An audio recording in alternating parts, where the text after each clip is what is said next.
Welcome, everybody, to Misfit Monday. Hi,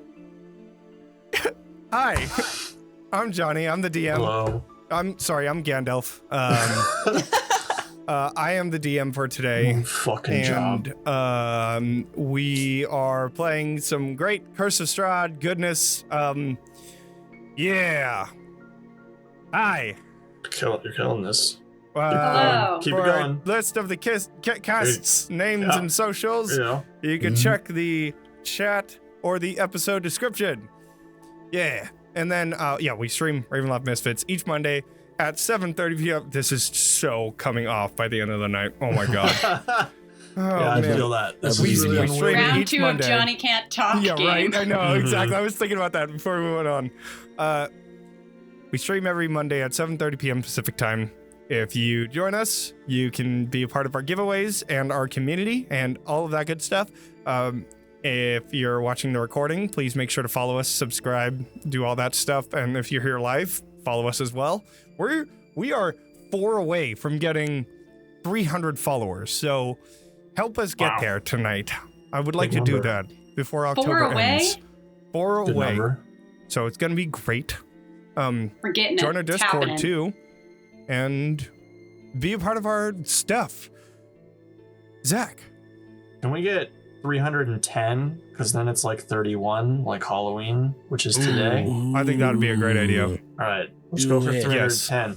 Speaking of scary things like Halloween, you know what the scariest thing of all time is? Everyone knows. Oh, What? is it? IRS. What It's is it? boredom. It's boredom. Oh, boredom. definitely, So- yeah. Oh, It's yes. definitely Yes. boredom. So to avoid the boredom, let me tell you about our wonderful sponsor, Roll20. Roll20 is a great website. It You're lets doing you great, play. too. Yeah, dude. I'm a fucking shark, man. What do you want from me? Look, Roll20 is a great website. You'll never be bored playing on this website because you get to play all the good TTRPGs with all of your friends.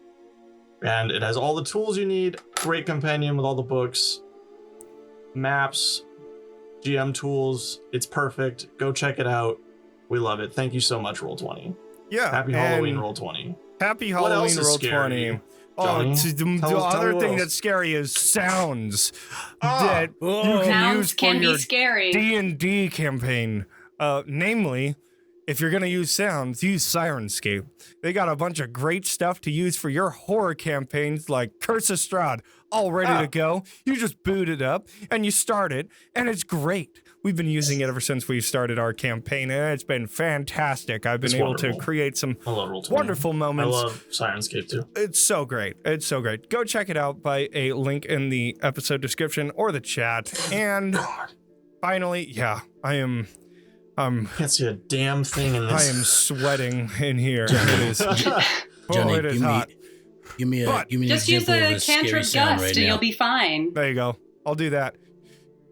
My fan is over there. I'm not going to do it. Anyways, thank you all for joining us. So let's get into a nice little recap of last week's session. Also, we want to say that we are still waiting to see if Bella is going to be joining us. Yesterday was Halloween for her, so she probably had a long night. So we just want to make sure that, everybody's aware that she may be here, she might not, who knows, but we're going to be playing anyways. So, recap.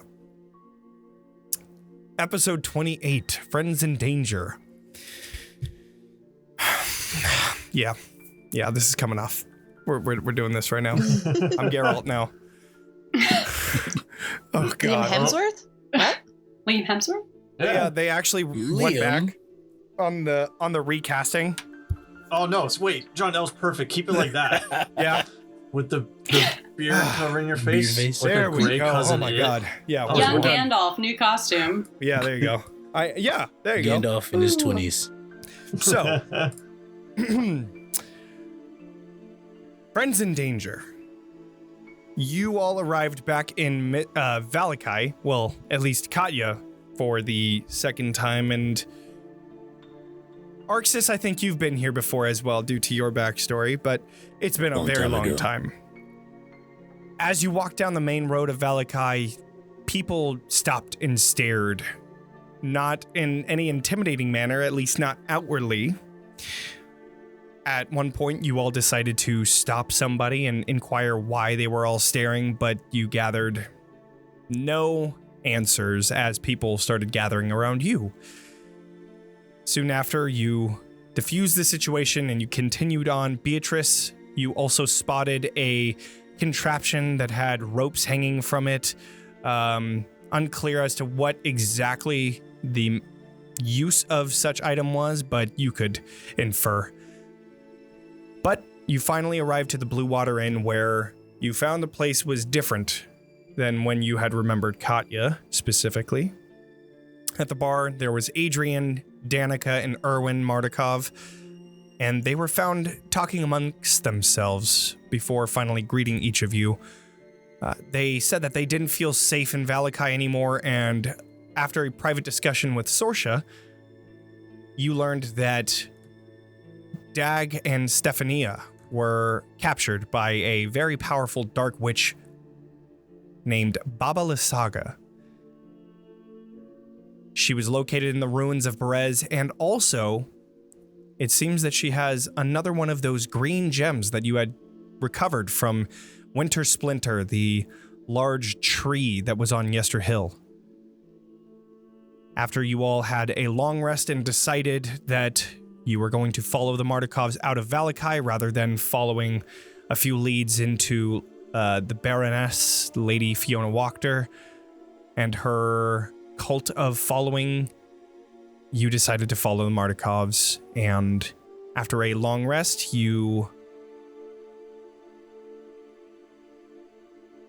It was a very uneventful long rest, mostly. Katya, you were awoken from another one of these nightmares of yourself becoming one of the vampires in the coffin maker's shop. You had walked down and drank the blood dry from Henrik, the coffin maker, in which case, when you awoke, you didn't seem to have any good sleep, as well as there was a decrease in your maximum hit points. Sucks. Once you woke, you took the last and the final watch. However, you abandoned your post to walk out to the shed, in which Beatrice was alerted. Cosette was sent to follow, and that is where we are going to start our session.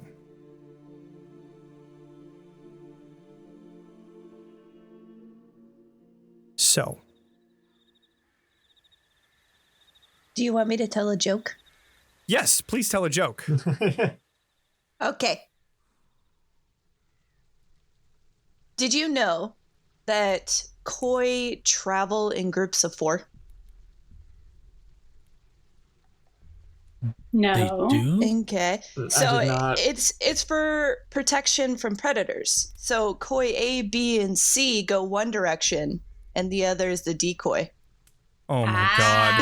Damn it. Oh my god. That's a good one. Yep. You know, I love it. I love that one. That was Here so we go. Sounds good. That was a very good one. Yeah, I like that I one. really Very try to top like tier. guess it before you tell I know, it. I do can too. Never I try get to like, there. but I never can't. see Where is this Yeah. going? Never. Strong. No, I got one. I can't remember what Very it was. strong. It was like a There few was one weeks I'd ago, heard though. Before, but Anyways, decoy. Good one. All right. good one. So, now, we begin this session not in the shed, but instead back in the rooms that you were all sleeping. Beatrice, you lie in wait for Cosette to return to you, waiting to see what news came from Cosette's following Katya. And just underneath the door, you see Cosette slither through and begin flying over to you. Hold my And hand landing. out. She comes and coils around on it. All right, my dear. So, is our friend Katya in... Is she doing anything untoward that maybe we should prevent? If she indicates yes or no, either by literally shaking her little Yeah. snake head. Just looks at you and then nods. Is she in danger? Shakes its head no.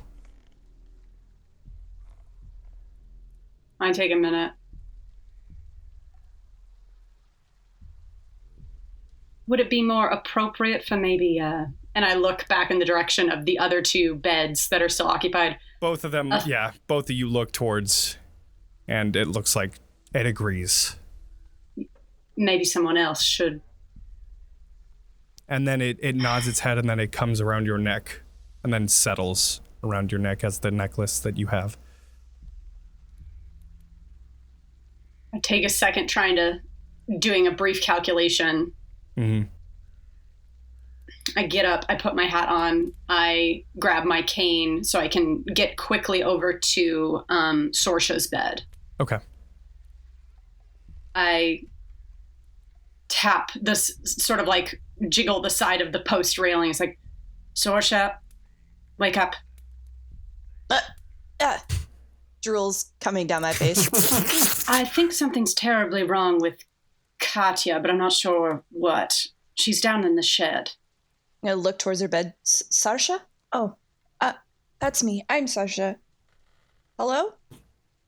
It's like she's trying to wake up. I love it. Takes a second. Yes. Your friend Katya, the rather catatonic one, I believe she's in some sort of... she departed her post, keeping watch, and Cosette followed her. I'm not exactly sure what's going on, but I get the impression she needs someone. But I don't want to barge in on her if it's something... I'm not that familiar with her. Yeah, that's gonna make her sit up real quick. Katya, okay, I'll go. And then I'll just try to book it out of the room. Sure. You exit the room, Cosette making your way... follow. And I'm going to have Cosette follow. Cosette will follow. Come get me if it seems necessary.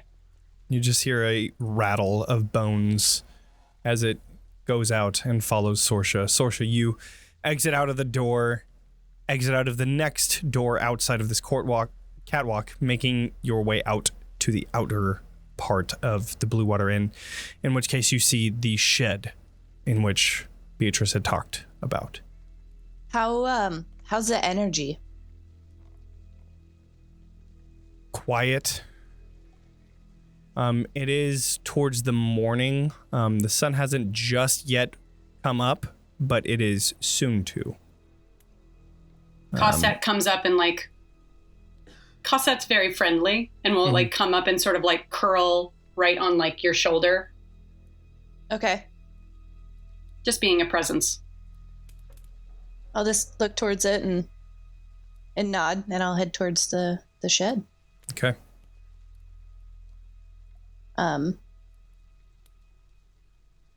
Do I hear anything before I open the door? Katya. You might hear some groaning and sobbing. Real just some general misery, but nothing super loud. Okay. Katya? No, stay away. I'm gonna open the door very slowly, quietly, I guess gently. She knows I'm here. Mm-hmm. You see her curled up, huddled up in her cloak in the corner, kind of rocking back and forth. And you can see that she has really deep scratches in her wrists and her neck, that she's kind of she's clutching one of them, but they're really deep cuts that are bleeding, and she's just rocking back and forth. Can I tell where they came from? Do a perception check. Actually, medicine, because you can clearly see them. Ah, God, I didn't even have it open. Hold on. Ooh, nice. Plus 7 to yours. 22. It is very clear where they came from. As she is clutching herself, her hands are very visible, and underneath each of her fingers, you can see the red tint. Okay. I'm not going to say a word. I'm just going to walk over to her and put a gentle hand on her knee. And then slowly reach with my other hand to pull one of her arms away. She like huddles back. Don't touch me. You should stay away from me. I'm only going to hurt you. I don't want to hurt you. I'll give her a very gentle smile and look her right in the eyes and slowly reach for her hand again.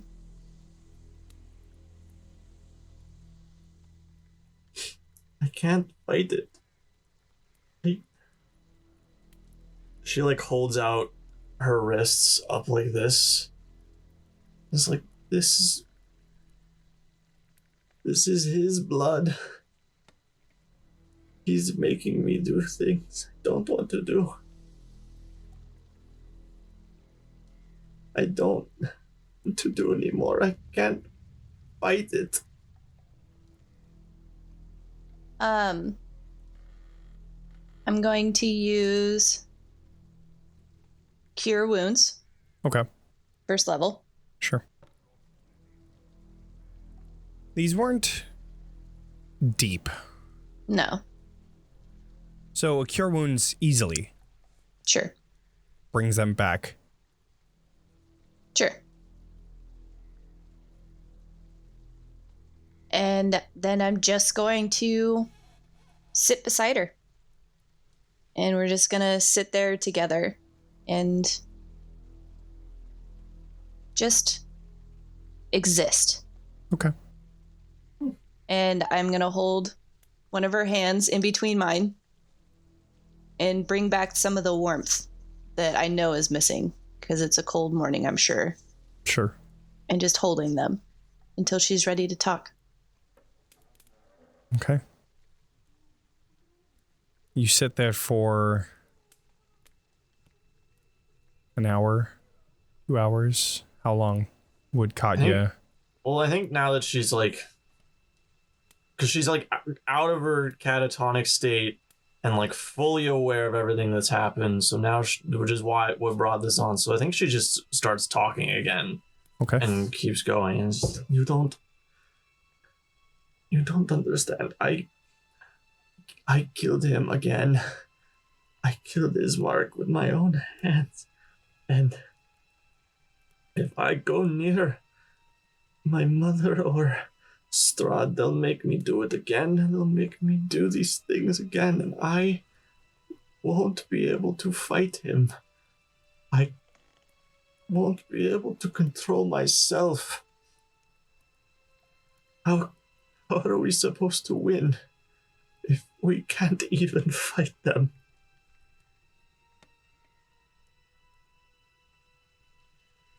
You know, it took me a very long time to realize that even though I came from a horrible father myself, that what he did and what he brought into this world, I did not have to do the same.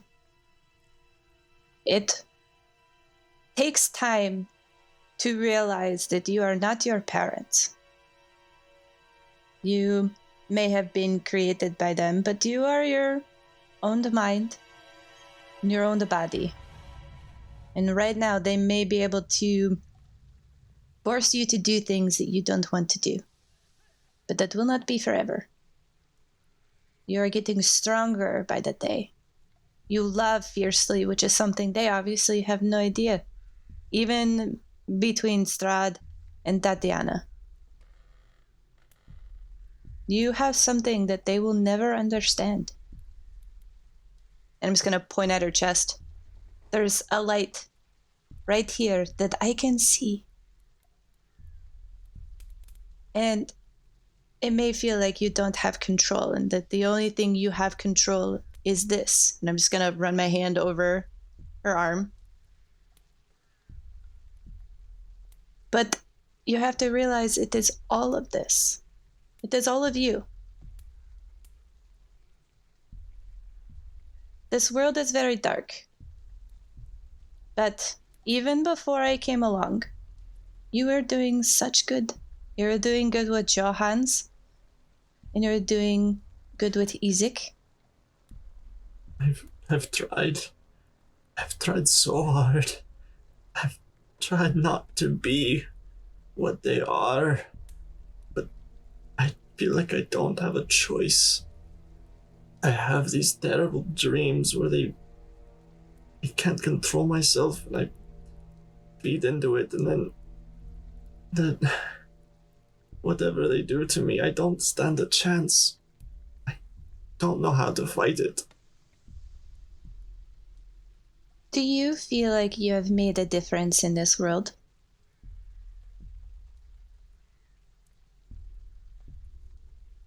It's hard to say. Feels like we take a step forward and 2 steps back sometimes. That is true. You have done some good. And I saw it in Vallaki. When... No, well, he was in Vallaki, correct? Right, sorry. Continue, sorry. Hello, monologuing here. My bad. Killing the mood. No. I saw some good that happened there, and you got rid of an evil, and yes, there is more evil that may step into its place, so our job will never be done. But who else will do it? A human? Someone without tainted blood? Anyone else? And you think your blood is tainted. That's funny. It's quite literally infected with the Lord of all evil.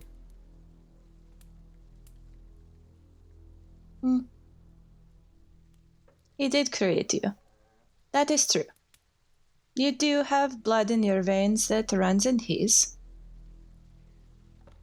But I can tell you this. You are nothing like Strahd. Not in the slightest. The fact that this conversation is even happening shows otherwise. Those dreams that you're talking about, you had them very often?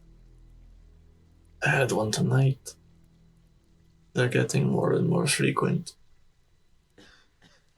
Have you... Tell me about these dreams. I'm always stalking.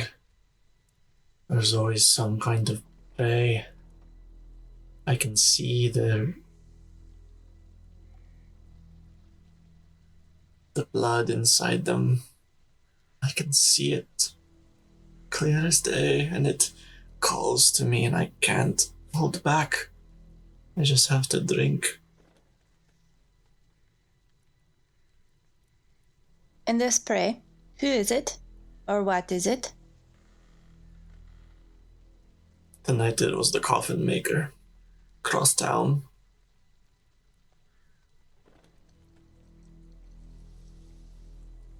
So all I hear is that they are just visions. They are not who you are. Would I know whether or not those dreams are just like Katya's projection, or if they were perhaps like implanted? She would also say, my mother's always there. She's always encouraging me. She always pushes me.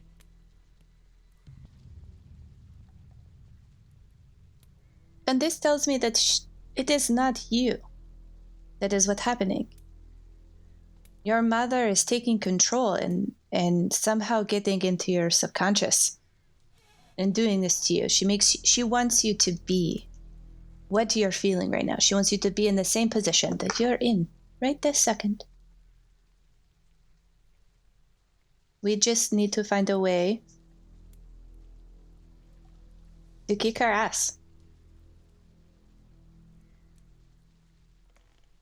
I have dreamed so often of killing that woman. But there's no way to do it if she can control my mind. What happens next time if she takes over again? If she turns me on you? Could end up even worse than it did this time. I think that I want to meditate on this. I think there is a solution out there. I do not think you are a lost cause. And I want you to feel the same. You are not the lost cause. You are not Strahd.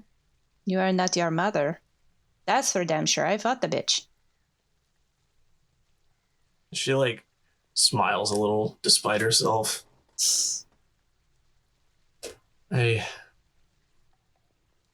hate that you can always turn my mood around. Remind me of, oh god, I forgot his name. Your brother? No. Oh. Irina's brother.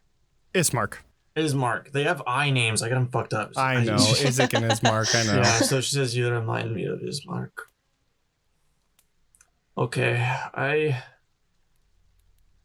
don't know if I can believe you or if I honestly can fight this, but I trust you and I'll go along with it in the meantime.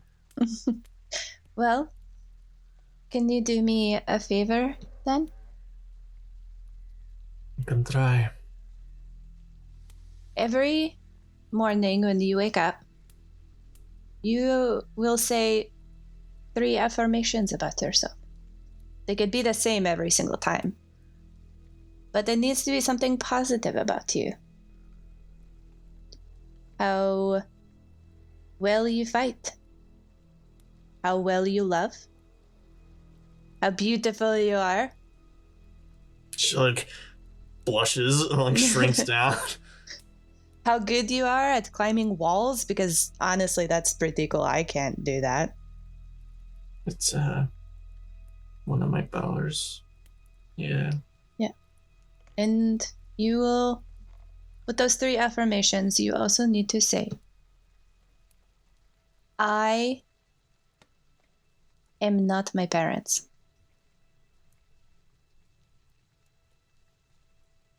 I can do that. Very good. Now, I'm really hungry. Can we go get some food? She just gives Sorsha a big hug.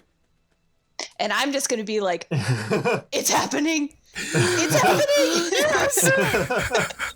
I love it. I was really scared.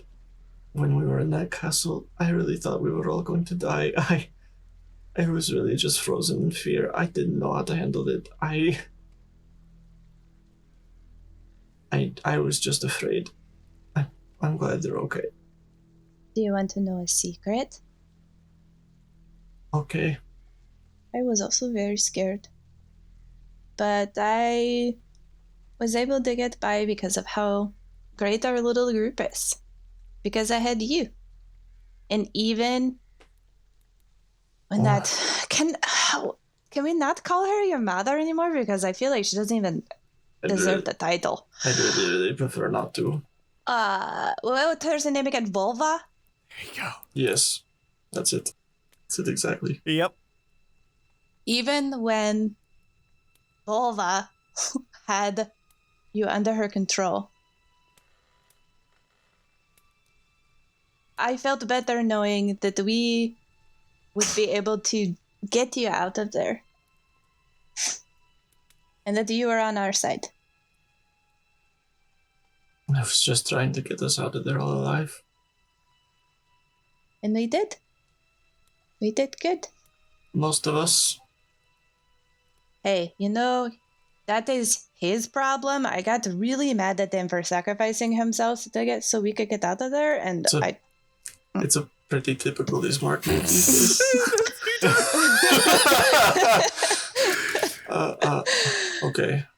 I didn't think I'd say this, but I feel a little better, so let's get out of here. Okay. Thank you, Sorsha. I love you, Katya.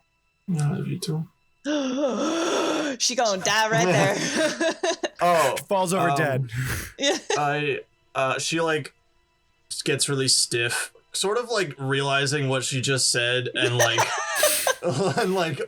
just like blushes really red and stiffens up, and like takes a step away, and she's just like, I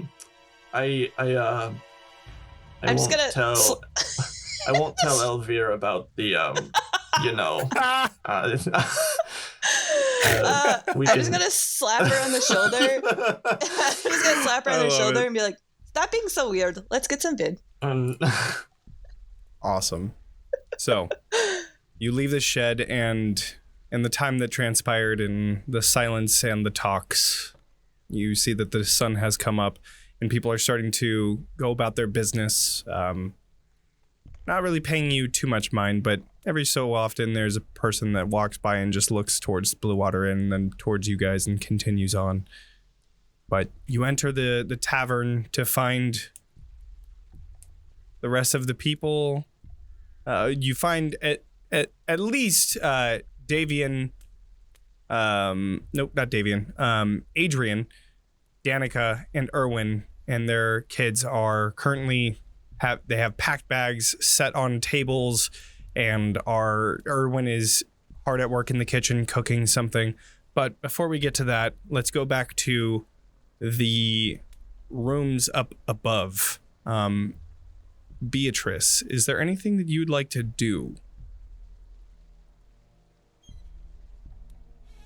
I assume at some point Cosette returns to the room. Mm-hmm. Yeah, by the time that they leave the shed, Cosette returns to you. I've just been waiting, leg in place in case I need to move. As soon as Cosette returns, I don't have any particular sense of urgency about me. But once Cosette returns and it's clear that there's nothing going wrong, I just go back to bed. All right. Leilyn also is just, as Cosette comes in and you sit back down on the bed, the ever so loud of the mattress, of course, because this is a tavern after all. She just turns over and continues sleeping, and you continue sleeping with her. Arxes, is there anything that you would like to do at this time? The sun slowly glowing out glowing into the room that you sleep with your wife through the window in between each of you. A nice morning. Very peaceful, very quiet. Arxes wakes up early with a start. He suddenly jolts up from his bed and looks over to his wife, hoping that he didn't wake her with that. Nope. Fast asleep. She is exhausted. He lets out a sigh, and then he just shifts to the edge of the bed and sits there in his pajamas, so to speak. Mm-hmm. And he holds up his hand with his wedding ring on it. And then for the first time that's visible, there's a necklace that he wears. Has a pendant on it with the form of a dragon. And he clutches it really tightly. He squeezes his hand before he rips it off of his neck. You rip it off of your neck, and as you hold it out in front of you, you begin to see black flames consuming this necklace in your hand. You see it starting from the chains and instinctually, you almost drop it, but as the flames get closer, it's not hot for you, at least. It's comforting warm. You open your hands and you see the emblem just slowly melting. Your hand slightly angled, you see the melted metal falling onto the ground and then just turning to steam.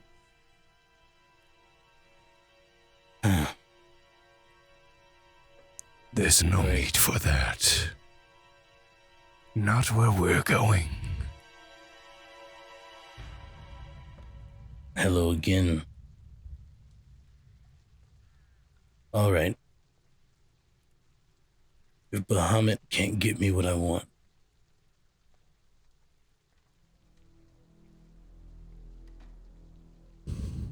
let's do this, Kingmaker.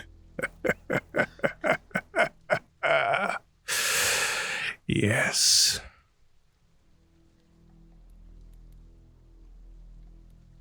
And then he stands up, gets dressed, looks at his wife, heads downstairs to eat breakfast. Okay. After a slow morning, each of you finally regroup in the first floor of the Blue Water Inn. Your wife finally waking up, coming down, and Beatrice and Leilyn making their way down as well. Is there anything you would like to do before going down, Beatrice? Anything? Going once, going twice? No, I wake the next morning acting as if nothing odd transpired the night before. Sure. I don't comment to Leilyn. When I arrive downstairs, I don't give Sorsha or Katya any particular Sure. glances. Okay. I order my breakfast. They don't have exactly what I want, but that's Of okay. course not. Yeah. Beggars can't be choosers in this case. So, a meal is had, and as you all sit around this table, a plan is struck.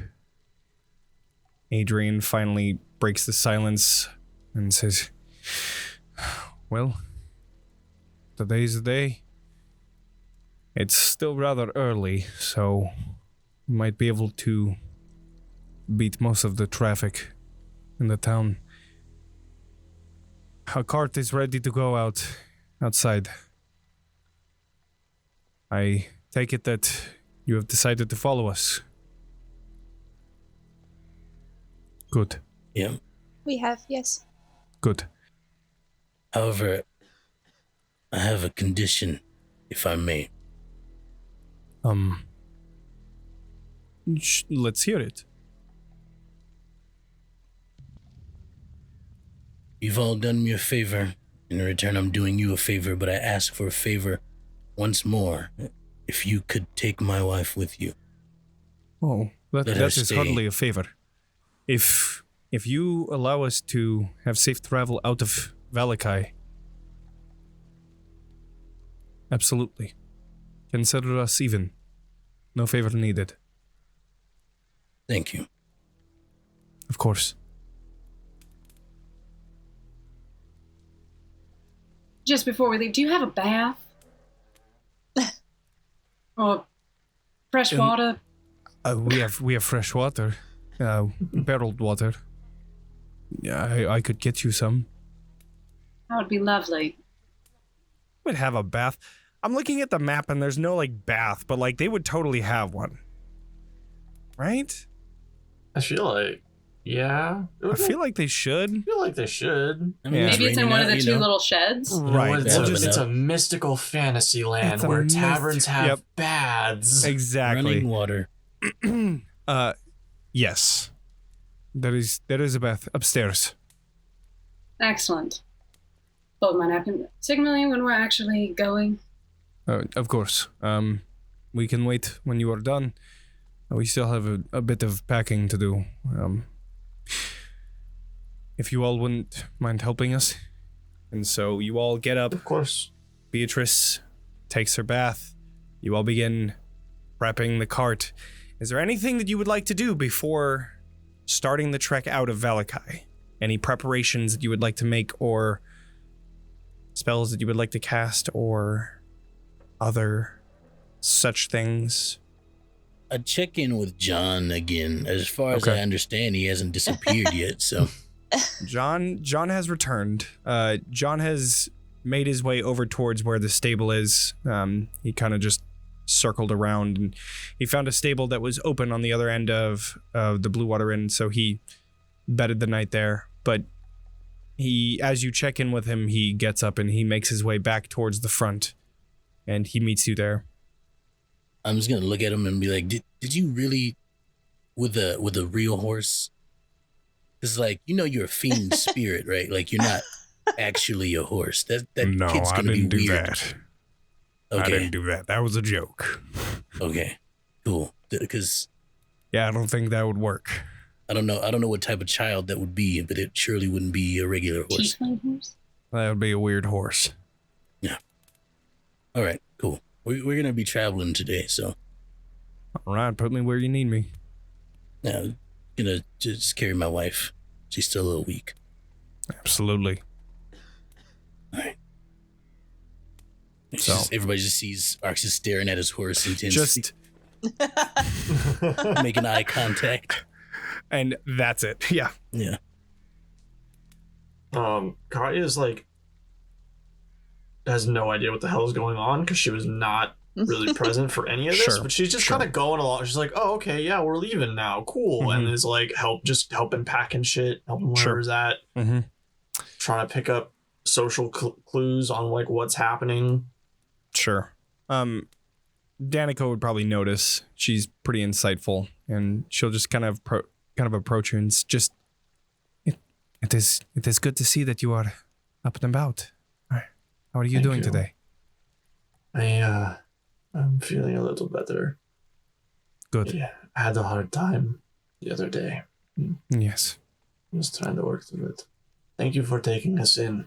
Of I'm course. sorry I wasn't very talkative and there to make introductions, but I appreciate the help. Of taking course. my friends in. Think nothing of it. I'm glad that I could help, and the favor will soon be fulfilled when you help us. So, Oh, of course, I'm always happy to help the family. Wait, where are we going?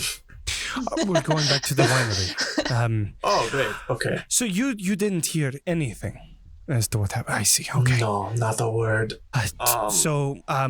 Just really quick, there is a cult in this town that is very threatening towards us, and we just don't really want to do that. There's a And she'll kind of cult pull you in aside. Vallaki?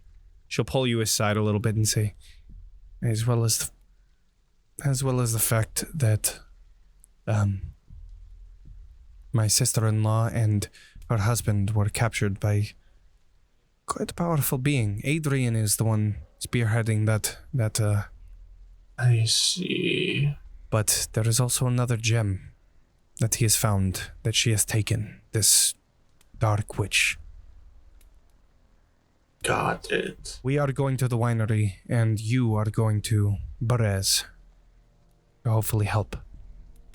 I'm sorry for. So, when the Festival of the Sun happened, when we ran out of town, what happened after that? A lot. As you may know, Lady Fiona Wachter, now Baroness Wachter, I assumed as much, yes. she took over. And That's people what I were figured would happen. people were in such a need for salvation, for hope, that they would cling to any bit of hope that they could find. And she was spreading this story that she would bring back the sun to Vallaki, and people bought into it. She promised light, she promised warmth, she promised that happiness. But it was quickly dismantled when people started disappearing if they weren't enthusiastic, that if people spoke out, they would disappear. Where have I heard that story before? Very similar. She believes herself to be some prophet for this altruistic quest, but she's just the same as Vargas, Vargan, and all of the Vallakoviches. I really had higher hopes for her when we killed him. Yeah. Some say that she may even be in league with... which wouldn't surprise me. Seems more likely than not these days. Alright, well, one thing at a time. Let's take care of your family and get out of the way of this cult for now, huh? Yes. Let's get out of this town. I think we have finally decided that... She looks over towards the Blue Water Inn and just says, "This was nice. This was nice, but I can't in good conscience stay here. Not with my boys. They need safety. As do each of you. So, let's finish packing with haste and get out as soon as we can." And then she puts a hand on your shoulder, just squeezes gently, and comes in for a hug. She'll hug back. I's a hugger now. Nice. So, for the sake of brevity, you all finish packing. Beatrice finishes bathing, and you all regroup outside of the Blue Water Inn. You finally leave, trying to make your way towards the gate to leave and make your way towards the Wizard of Wines. However, you are met once again with the stares of Vallakians. They keep their distance this time. And most of them, if you begin looking at them, they continue looking away as if trying to act as though they're not. But with all the eyes in the group, it's pretty easily seen that... I blow a couple kisses and say, "Take a good look, hon. We're not going to be here much longer." They very much are embarrassed that they're seen. They're and continue doing whatever they were doing. But that eerie sense as to what they're looking for, like why are they so intrigued, always is in the back of your head.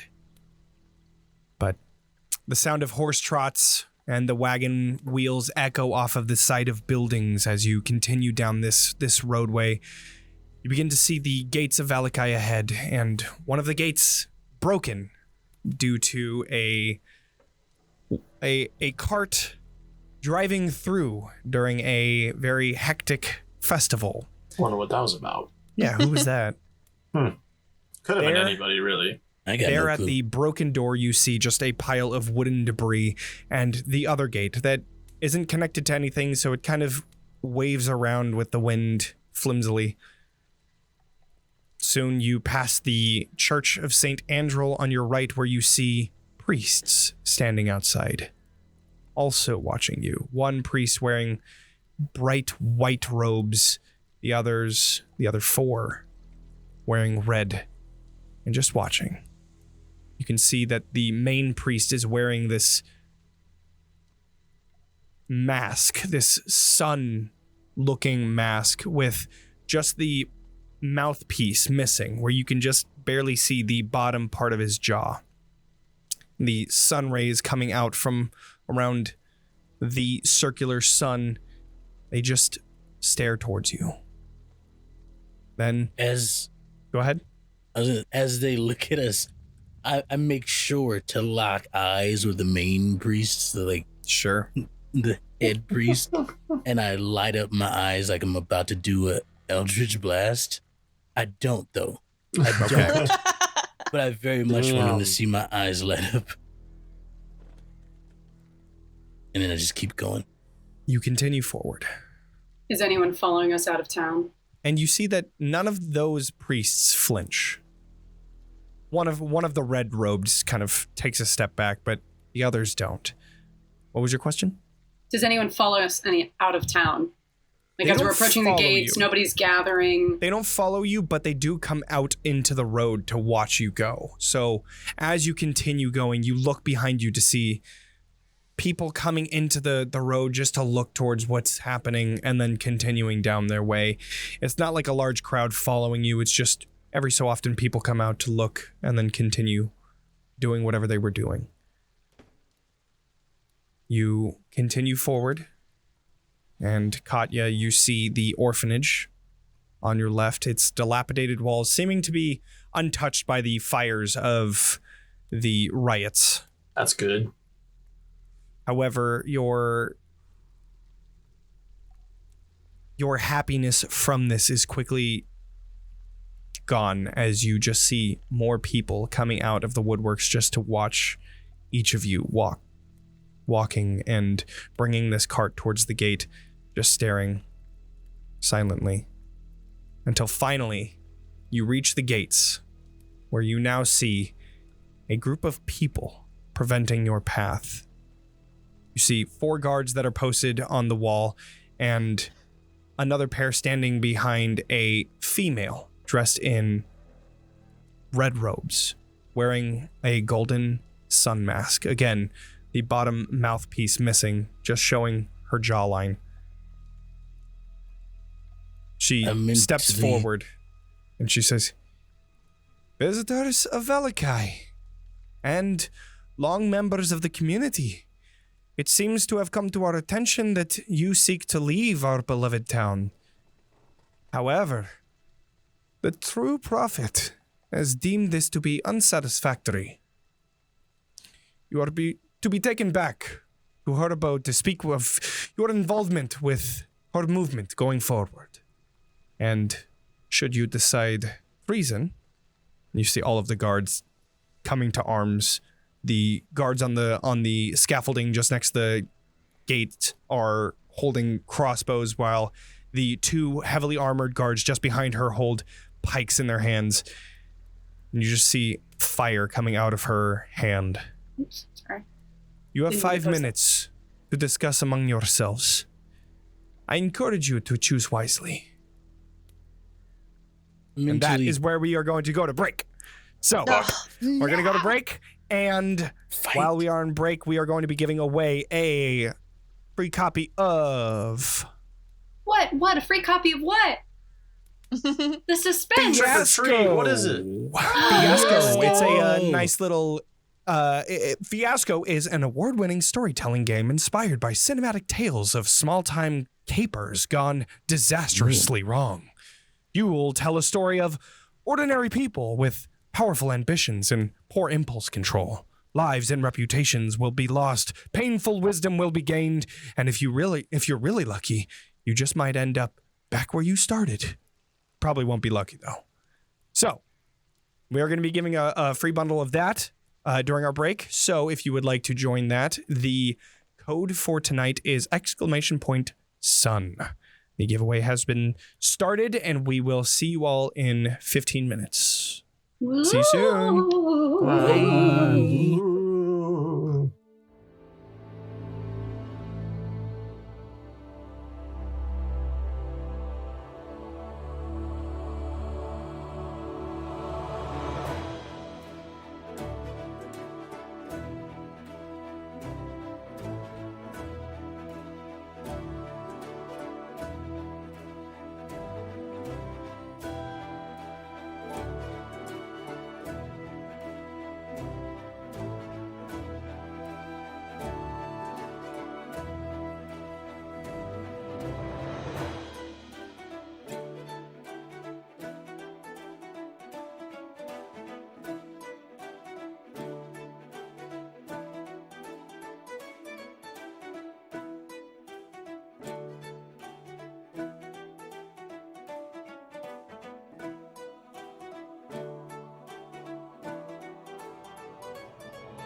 Welcome back, everyone.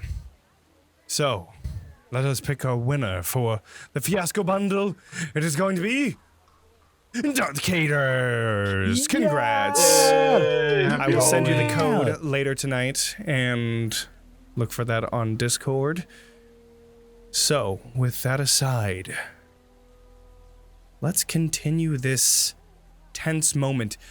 You stood in front of this dilapidated wall of Vallaki, the gate halfway broken, halfway just moving from the wind, these guards keeping you from leaving, and this one robed figure holding fire in her hands, telling you to follow her back to Fiona Wachter's abode, or else consequences would happen. She gave you 5 minutes to discuss, and that 5 minutes starts now. The first thing Arxes does is I mentally connect with John, and I just tell him, if things go south, get Aurora out of here. And then I just immediately look to Sorsha. How are we going to get out of this? Do we really need 5 minutes? Can't we just... Can't we just... If you've got an idea. I'm sorry, are we opposed to just killing them? My initial reaction is always just kill anybody who gets in my way, but Sorsha said to be nice, so I'm trying to be nicer. I don't think now is the time to go after all this. We need to get the Martikovs out of here. And I think we'll be back, but I think we have more pressing matters of life and death. I also forgot to say, Esmeralda is there. She has been silent. She's been silent this entire time.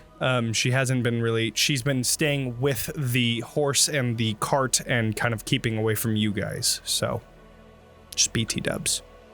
I'd probably just keep my distance. But in this instance, she'll come to you guys kind of reluctantly, and she's kind of doing this, like, standing at the side of the cart, looking over, just like waiting to see what you guys are doing, and then like takes a step closer, just waiting, and just kind of awkwardly like, okay, what are we going to do? Is there some because I have half a mind too, and then she kind of tugs at her hand crossbows at her side. Thank you. It may come to that. I don't see a way out of it. Do we have any kind of diversion we can create, or any way to push through the gate? I can create plenty of diversions. I have an idea. Are you willing to trust me on this? I'll go along with whatever you all decide. I don't have a lot of abilities that can help with this. Is there any way to support? Or do you just want to go ahead? I need things to be scary. Scary? Well, I can do that. Do you want to be very scary? How do you feel about being very large? How quickly can I go back down to size? Well, it lasts about a minute. I could talk for a minute. Would you I'm very like good that? at talking. Yeah. Is there a way, Arxes, that you can make my voice big and boomy? Let's see. I believe I can. Let me make sure. You can too. I don't know if it's something that only he can do, Yeah, or if he can. It says in the description of thaumaturgy, it says that I can make my voice bigger, but it doesn't specifically say that I can't make anyone else's. One of the magical effects, your voice booms up to 3 times loud as normal, and you cause flames. Yeah, dude, I mean, you should be able to work it on somebody else too. I mean, the range is 30 feet, so I would say, yeah, absolutely. And to add on to that, Leilyn is going to be like, well, I can also do that. Part of being a tiefling. Okay. Do it together. Let's do it 6 times as loud. I've never thought of that. The spell that you have, Ellen, Yes. how big does it make me? It's enlarge reduce, so I believe it makes you 1 or 2 sizes larger. Pretty fucking big. You'll be like 15 feet tall. Will Yeah, I it know. make... Will it make the blood... 12 feet tall. Okay, will it make the blood spear of Kavan also large? Yes, it enlarges all your equipment. Fantastic. And it also does extra damage, so if this does go south, it'll be lovely. Wonderful. Tick, tock, tick, tock. I know what a clock sounds like. That one sounds broken, too. Your decision. It's now or I'm never, ready. Sorsha. I'm going to turn towards the woman that's talking. Okay. And the joyful, sweet Sorsha that's usually present is no longer there. Gone. Yep. Completely stone-faced. You Okay. have no idea who you're dealing with, do you? I have a feeling that you have no idea who you are dealing with. I will give you one last chance. And at that point, she's going to slam the blood spear Kavan down and then nod towards Ellen and Okay. I Arxes will and Leilyn. sleight of hand behind their back. I'm going to cast enlarge reduce. Okay. When she enlarging enlarging Sorsha. down, I cause the ground to tremor with thaumaturgy. All right. I would like... Oh boy. I would like a group intimidation check. Each of you roll. Alrighty. And then Leilyn will roll as well. We will see Because what this I'm comes getting- out to. Because I'm getting big, can I get advantage? That's what this is for. Everybody Okay. rolling together is kind of like a big advantage because Okay. you all work together to get this going. Everybody or just those you 3? So, just those 4, Leilyn included, that were right. involved in that. Okay, so I don't know if it's 18 gonna from show for everybody. Sorsha, 23 for Beatrice, 18 for Leilyn, and a 15 for Arxes. So, with that, you see the guards that are on the scaffolding. One of them takes a step back and loses their step and actually falls over. The other are taken aback and they kind of are so scared at this point that they're going to have a disadvantage on their attacks. However, with the first round of intimidation and aggressive behavior, we are going to roll initiative. Dang it! No, I wanted to boy. have words. You made a pretty big statement when you did the whole thing. So they are starting initiative if you are not, of course. I was gonna say, like, I wasn't planning on it, but all right. Yeah, with everybody being frightened the way that they are. Yeah. So, we're We'd going to be do on the other this. side of the cart, right? Yeah, it's up to you guys. You guys can set yourselves wherever you want to be. I rolled a 12, but forgot to select my little No token. worries. No worries at all. If if I am this big size and I turn into an animal, is it also large? Yes. You know, that's an excellent question. I would assume Yes, so. it is. Ooh, giant elk. Yes, it is. Yo, Sorsha has become the giant elk everywhere. kaiju elk. Okay, Aurora and amazing. John are going to be going on the same turn. Alrighty. I'm just going to Just group so you them up. know, you have advantage on strength checks, strength saving throws. Your weapons also all grow to the new size and deal an extra 1d4 extra damage. Oh, Jesus. Nice. Nice. I believe you count as a. Let me check. what Wow, size some you counted. really good initiative rolls over here. You now count as a large creature. Nice. I would assume that anything you transform into would increase by 1 size category as well. Oh, so a man. large creature would be huge. Yes, Just indeed. fuck their day up as a giant rabbit. Nice. Do it. Okay, so that is it. Okay, so we are Arxes, go ahead and roll initiative and then I will update it on my end. I rolled a 17. Did it not show up? Ooh. Got it. I just, it didn't show up on the thing, but I will update it. 17. Nice. Okay. And then, so let's just make sure that, okay, now I have to roll for them. That is one initiative here. That is a natural 20 for the, You know what? Okay, I'm gonna do a few checks because of the intimidation thing. Assuming Sorsha would have been to the front of the group, I need to be within a certain range of you, so whenever Sorsha gets placed, I'll go ahead and position myself accordingly. Okay. Okay, standing I next rolled to... absolute ass for the guards. Hell yeah. So, Love that for us. all of them are going to have disadvantage on their initiative checks. Because that sounds fair. I hope they're crying. That is a 4 instead of the natural 20 that I just got. Nice. So that's good. I need to copy that and move it over because I am using that as a token. I will put the map up here shortly. Actually, I'll just do it now so I don't forget. There we go. And I'll move the initiative out of the way. That way you all can see. Damn, I thought I rolled good with the 15. I'm at the bottom of the list. No, I got a 12. Oh, okay. I'm just not on the list yet. That makes me feel better about myself. Okay. It's hard to get all of it into the same thing, but we'll just leave it like that. Okay. So that is their failed initiative roll, and then now we're gonna do, okay, so that's a 16 for them, and then the second roll is an 8, so that is another good one. And then that one falls. Then I need to do another roll for them. Okay. That is a 20 for the first, but an 8. Wow.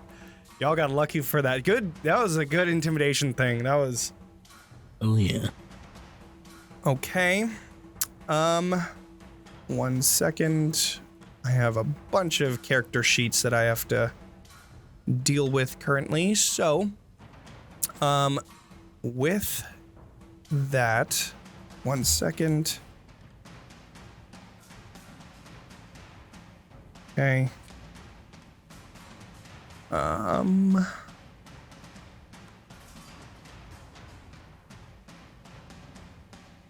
Yes. So, let me just double check something real quick.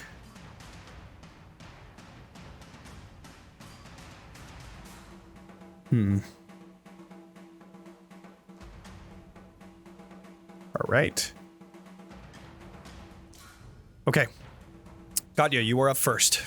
Okay. And also, I would say that Sorsha and Beatrice are a little closer to the front, so we'll move you guys up. Okay, that's what I was thinking too. Yeah, you can move So yourselves probably, I don't know, you'd probably be right there, but Beatrice, I don't know. I I'm just guessing. need to be within 30 feet, so I'd probably Sure. tuck right back Sure.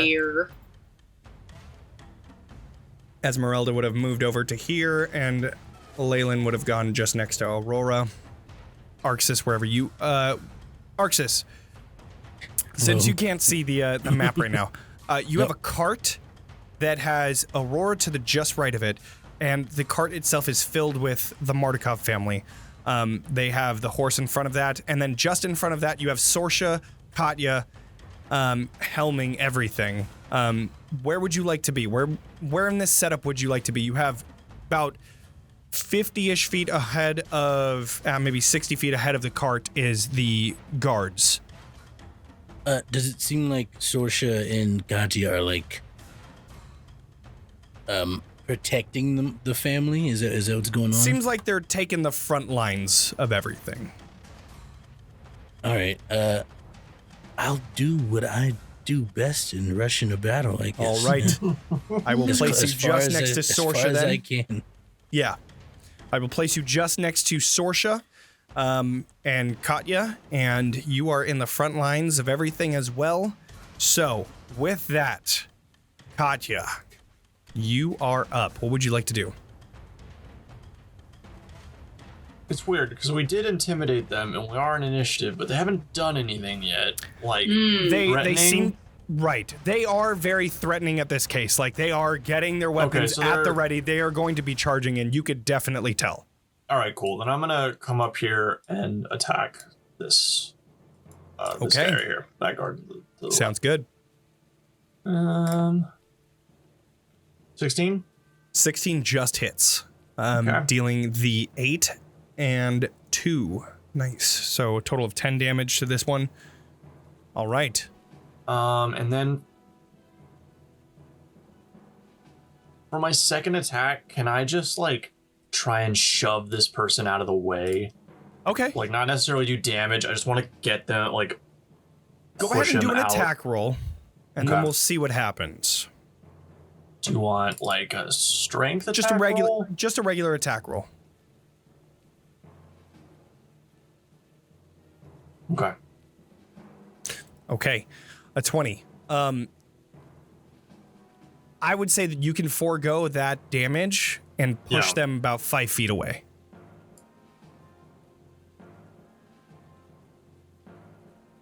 Nah, it's not worth it. I'll just do the damage. So you just slice into it. Okay. Yeah.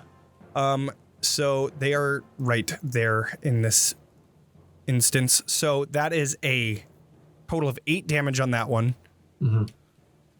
So you come rushing into battle, and one of the guards that are in like the plate armor type pulls up their pike. You bat it out of the way and then stab into the chest armor, piercing very deeply into it. Pulling it out, you look towards the cult member, the red-robed priest person, and taking your longsword, bringing it back and cutting into their shoulder, where you see this blood profusely flowing out of their shoulder, and they just you see fire coming out of that wound as well. That is your turn. Mm-hmm. All right. Aurora is going to go, which means that John is going to go. So they are both going to be. What is John's movement speed? John is a war horse. Oh, sorry. Okay. My microphone. Let's see what. I don't know. If I can find. I can find a war horse. I might have one. I have a war horse for my shape shifting. What do you want to do, bud? You have a trampling charge, so if the horse moves at least 20 feet straight forward towards a creature, and then hits it with its hoof attack in the same turn, that target must succeed a DC 12 strength saving throw or be knocked prone. If the target is prone, the horse can make another attack with its hooves against it as a bonus attack. Let's do that. All right. Yeah. Okay. So, I'm going to open up their character sheet for the war horse. Their movement speed is 60 feet. Jeez. It's a war horse, Johnny. I believe he has an intelligence of 6 instead of whatever it says there. Yeah, so the spell. John is just rushing in and attacking this this guard here. Extell, go ahead and roll a d20 on your end. All right. I don't know if you could do that on your character sheet, but just roll something. Yeah. That rolled a 4. I don't know if you see it. Oh, cool. Yeah, I see it. Okay. Yeah. Oof. Yikes. All right. For everybody wondering, I'm using the Roll20 app. Hey, you can find that. get it. You can find that. Get it. It's dope. Roll20. But yeah. So that's a 4. That is a total of 10. That does not hit. So you send John forward, and John just rushes towards this guard and is trying to use its hooves to just bring it down prone, but unfortunately, it doesn't do anything. The guard moves out of the way as John rears up, Aurora holding onto the harness as best as she can. As John comes back down, you just feel this with his giant hooves, but unfortunately unable to do any damage. That is their turn. Arxes, you are up. You are a little bit of a distance away. You could make it into one of the guards or the priest. Either one is within range. I will go for the priest. Oh, and as Arxes, you got a reroll by Darth Caters. Would you like to do that for the for that last attack? Okay. Let's do it. Can it be on, when I roll rolled? another d20. No. John That's brings in with a awesome. 19. That is a It's the 19. Nice. Is it the same as roll? what I rolled. That's Yeah. so funny. I love it. So yes, it can be that roll. Okay. Thanks, Kate. So then with a 19, the hooves come down, and as the guard moves out of the way, John twists around and just, boom, with the back legs, slams into the armor. This giant dent in the metal armor is just huge as they get pushed back, and they have to do a strength save. Hopefully 14. Possibly passing. We will see. Me and John have been fighting together for years. Okay, strength. That is a 12. So this guard fails and is knocked prone, which means that when they are knocked prone, you can make another attack as a bonus action. So go ahead and do another roll with the d20 and see if it hits. Once more for a 17 on the die. 17 on the die is more than enough, as you are going to do 2d6 plus 4 damage. All right, let's do it. 2d6. That is 14 damage. 14 damage. Wow. All right. Damage.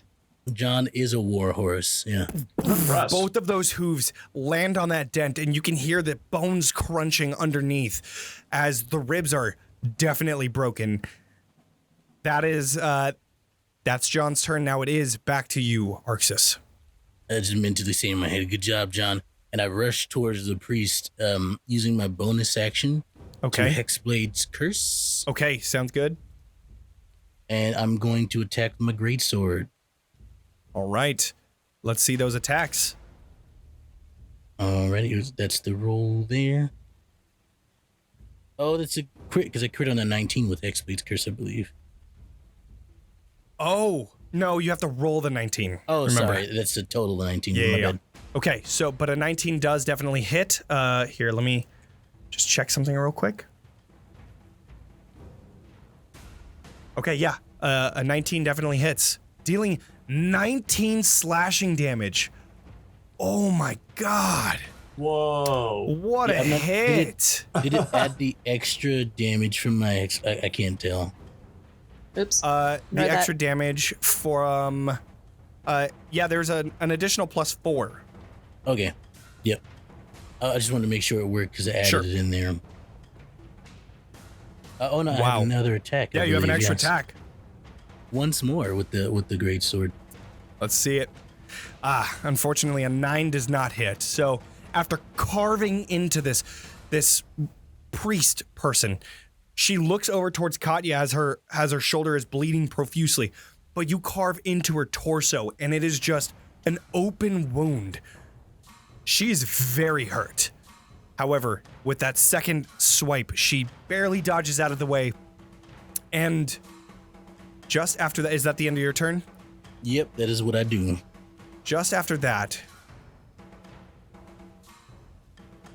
you hear shooting from the roofs above. 2 unseen attackers. One is going to shoot for Katya, the other is going to go for Arxes. Don't blame that choice at all. First one to Katya is an 11, which doesn't hit. Nope. The next one is to Arxes, which is a 9, which also doesn't hit. So, Just oh wait, clink they have off of my advantage. Sorry. So that was the Of first course one. they do. 11 and 9 didn't hit. I thought they had disadvantage because of the intimidation. Yeah, were they not intimidated? They had disadvantage on the initiative roll, which they rolled pretty high, but they got a 16, which I need to add them to the initiative because I had done that on my own. Okay. So, since they were hidden, they get that advantage. So the 11 and 9 don't hit Katya, but this is the advantage for Arxes now. That's a natural 20. Yeah, that'll Okay. do it. Ouch. So, I need you Oh to my do God. a Constitution saving throw. Ooh. Poison. Con save. Oh, there we are. Oh, Bam. oh no. Bro. Ah. All right, what's going on? Let me Oh know. my god, 50 that is a fucking lot. poison damage. That is okay. So, you take 34 piercing damage. Jeez Louise. And you know what? I need to just double check because... Yep, no. You also take another... Oof. Because of the crit. Whew, okay. So that was 34 regular damage. All right. Plus an additional 22. Ooh. Oh. Okay. And Okay. then another 38 poison damage. Real quick, everybody, for the first time ever, you see Arxes just get hit and then he slumps over and falls to the ground because he's down. Yeah. Yeah, that was a mega hit by an Who the fuck are assassin. these guys? A mega hit. Okay, so, wow, that was insane. So you all see these bolts. One just shoots off of Katya's shield just as you're just fighting along. It bounces off the shield and you notice that there is a crossbow person up on the roof. As well as Arxes, as you're carving into this priest, you feel this bolt pierce into your neck, and you just feel, first the pierce is in a very, like a pinpoint spot that just takes you down for a second, and then the poison kicks in, and you just try to hold on, but you feel all of your organs giving out before you finally just go unconscious on the ground just in front of this priest. That is their turn. Actually, this one is going to make its way across the roof and is going to try and get out of danger, while this one is going to make its way over here as well. That being said, it is Adrian's turn, the cart's turn. Actually, no, let's go with Sorsha first because you both rolled a 15. Sorsha, go ahead. Okay, so You saw Arxes just fall to the ground. yeah. So Arxes was the one that moved the ground, but Leilyn was the one that made my voice boom. Yes. Okay. So in a big booming voice, I'm going to start moving forward, and I know that I'm going to get smaller because that means I'm moving away from Beatrice. It continues. She just Oh, it needs to be does? in the 30 feet as she When I casts cast it. and then Oh. you're good. All right, then I'm going to start walking forward with a boom. Let's do it. Yeah. You Technically, think... you could.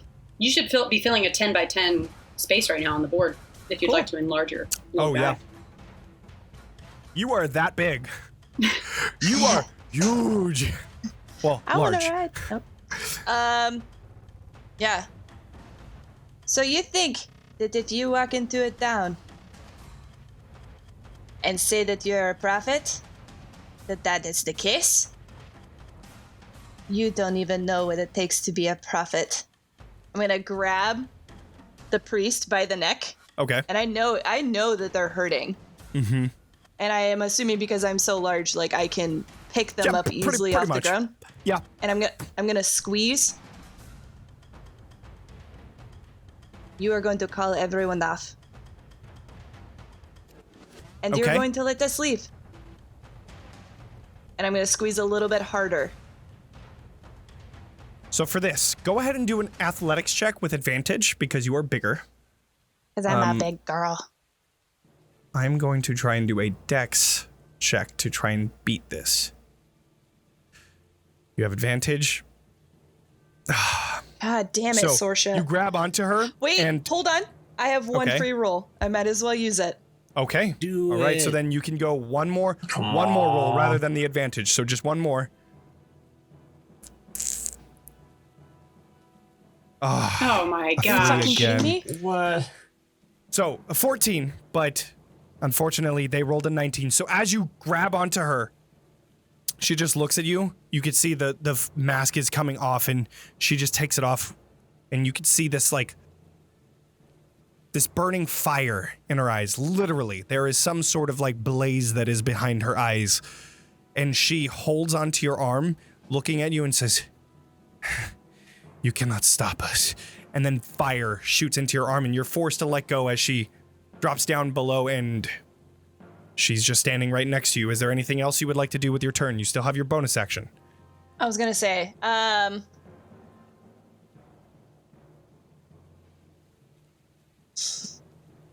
hey, I'm carrying a bag of tricks, and I'm big, and my bag of tricks should also be big, yeah? Oh, God. Oh, God.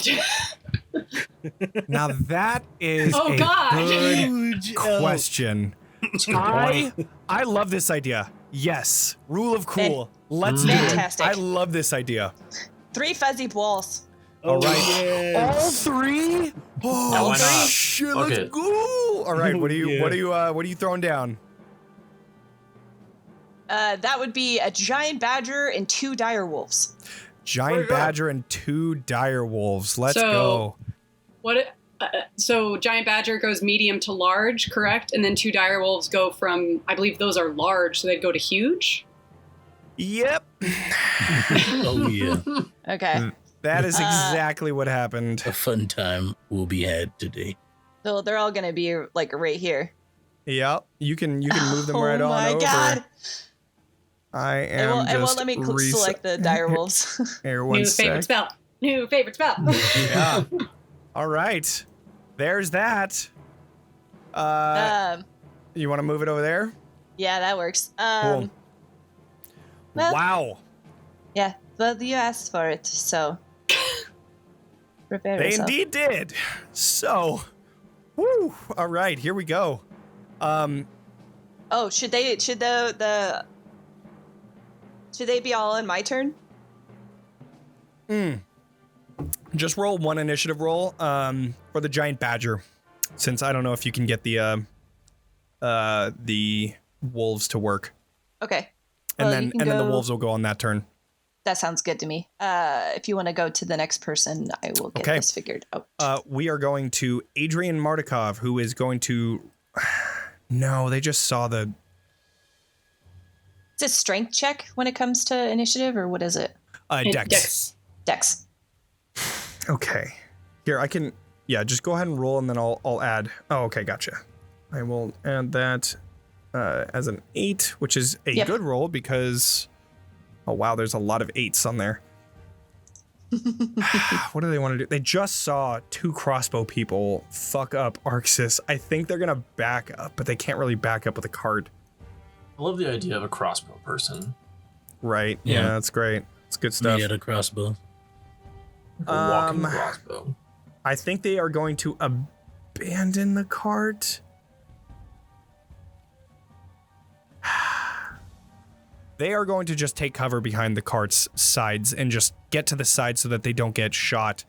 They're not moving anywhere, but they'll hold their action to rush forward once the opening is clear. Esmeralda's turn. Esmeralda is going to use the same ability that you had seen her use while fighting Archibald. She is going to use her vampiric movement, where she drops her crossbows, grabbing onto a vial of blood and drinks it.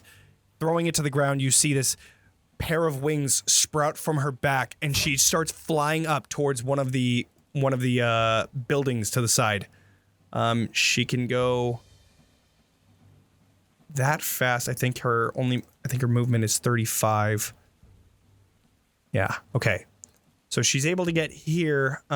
She will use her action to dash so that person can't get to the other side. So she flies out onto the side of this house and she just disappears.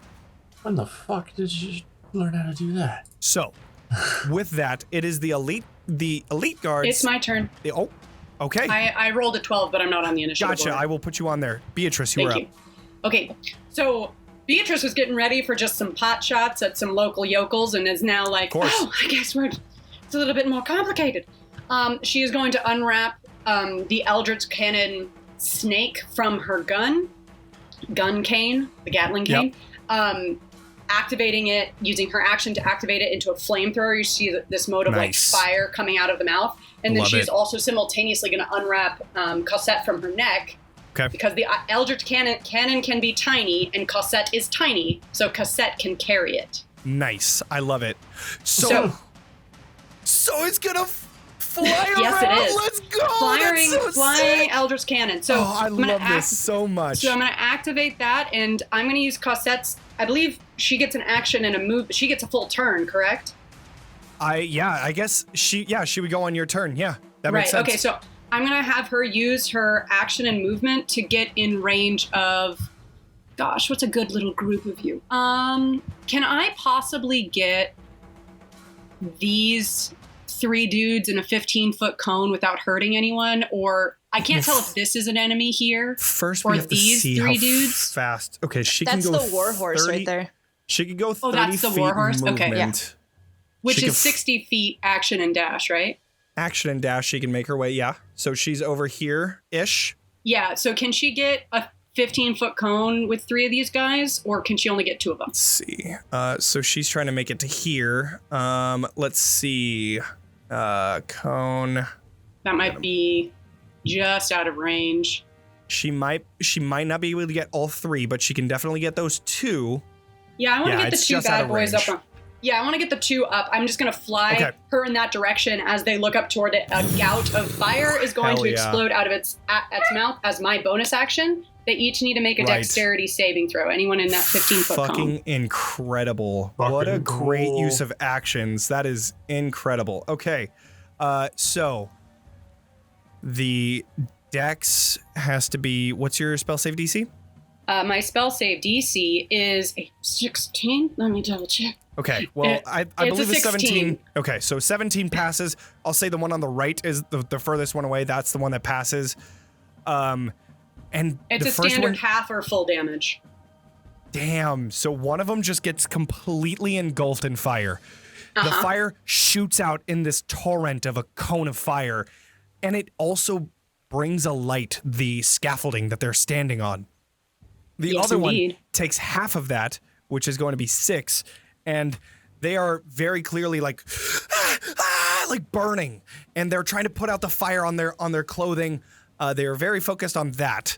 Got it. Beatrice is going to abandon the cart and run as far as she can this way to get out of eye line of the other sniper she saw. Sure. All right. That's her turn. So, what a turn. All right. We've already passed the gate guard, so I'm going to go ahead and do that first. This guard is going to be looking directly at Cosette now. The fire-flinging thing that just fucking roasted his friend. So, they turn around with a crossbow trying to shoot. That is a 16 to hit. Are they aiming for her or for the Eldritch Cannon? Oh, sorry. Are they aiming for her or for the Eldritch Cannon? Different ACs. I will do a 20, D20. Anything over 10 is Cosette. Okay. So natural 20. That is a 20. That is Cosette. Yes. 16 Got it. to hit. So a 16 does hit. Okay.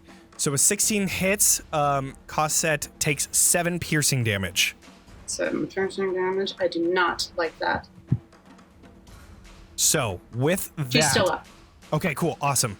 That is absolutely surprising. So that is that. Now these guards. This guard is going to get up from prone after. Actually, I'm going to do 1d6 roll. Ouch! That one took 6 damage from that fall. But don't forget the fuzzy balls are at 8 too. Right. Let's go ahead and go with them because, or actually, let's finish up the gate guards and then we'll go to them. Gate guards are going to. These ones are going to shoot towards Aurora, who is currently on John and stampling onto their other guard friend. So this is 2 light crossbow attacks. Bruh. Her AC. Jeez.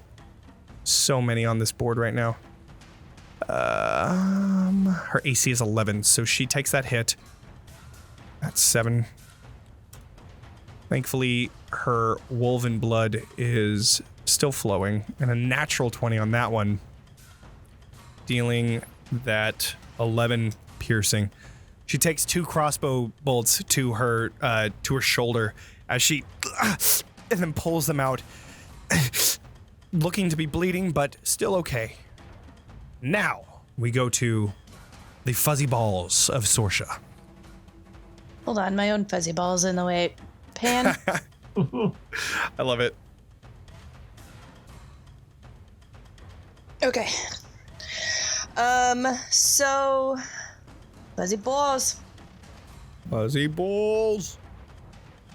So there's nothing in here that talks about jumping for the dire wolf? With it being so large, I would say that it could jump pretty high. What are you trying to do? Well, this one over here was gonna... You know what? Fuck it. She's gonna... that one's gonna go after this one. That lady. With a bite attack. Okay. And you're going after which one? The priest. Okay. So just makes its way right in here. Yeah. Wolf has advantage on attack roll against creature if at least one of the wolf's allies is within 5 feet. Which it is. All of you are. This thing is about to get screwed. Yes, that's it is. a natural 20. Wow. Incredible. Okay. How does your wolf do this? So I'm going to see the wolf coming up behind the priest. And I'm just going to look him dead in the eye. And I was going to say, I warned you. She has this fire in her hands. She looks like she's about to throw this torrent of fire towards you, but as she moves, she just gets completely enveloped in the bite of this wolf. Yep. And just gets swallowed whole. Yep. She is gone. Damn. And I'm just going to pat the wolf. Uh-oh. Good boy. Uh-oh. Who'd we lose? We lost, Extell. Yeah, we lost Extell. Sorsha, you are halfway between each ones. So, yeah, so... we'll figure it out. Well, and then... There you so go. That yeah, works? Hang Okay, on. Yeah, cool. you're good. So... The next wolf is actually... Is there a way he can get on the roof over here? There would have to be an athletics check, but acrobatics check. Which but is it's possible. dexterity? Dex. Yeah. I haven't been rolling very well, so... Yes. Can I just say, send it to the guards? I'll take care of the assassin. Okay. Perfect. Then he's actually gonna jump up here. Okay. Jumps up to the side here. And what does this wolf do? He's gonna go for that guy. He's gonna try and vet him. Okay. Sounds good. That is a 7. Unfortunately, that one does not hit. So the wolf jumps onto this scaffolding and it's like kind of trying to keep its balance because it's so big and this is not big enough for it. So it finally jumps on and it tries to bite, but the scaffolding moves from its weight. Unfortunately, not getting any bite on that. Okay, and then last but not least, the badger is gonna go over here. Okay. Because Katya's got that all figured out. And is gonna attack that guy. This one? All right. Yep. The badger makes 2 attacks, one with bite and one with claws. Okay, and 19 definitely hits. Go ahead and deal another D4. Because it's bigger.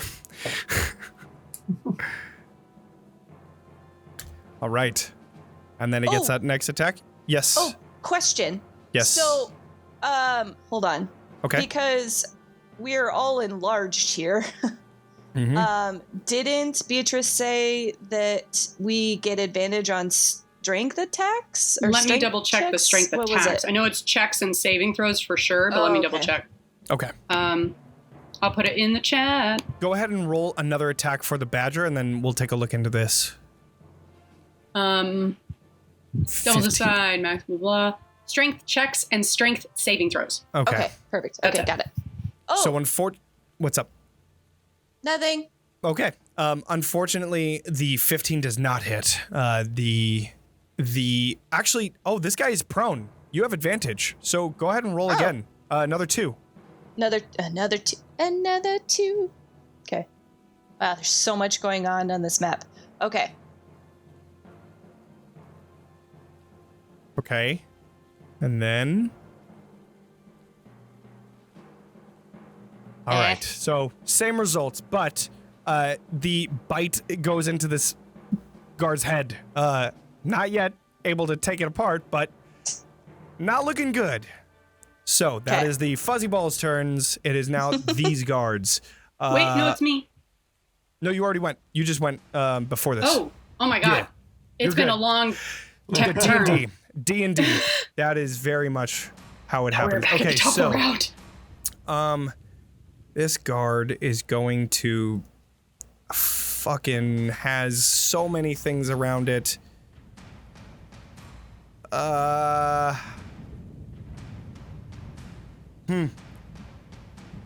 It's just gonna attack Katya. You're the first person that's in front. So this is a pike attack. That is a 11. No. And a 17. No, thank you. Neither of them hit, so that is that. And then this one is going to attack the giant Bouncing badger. off my Actually, it's going to attack sick-ass John. plate armor.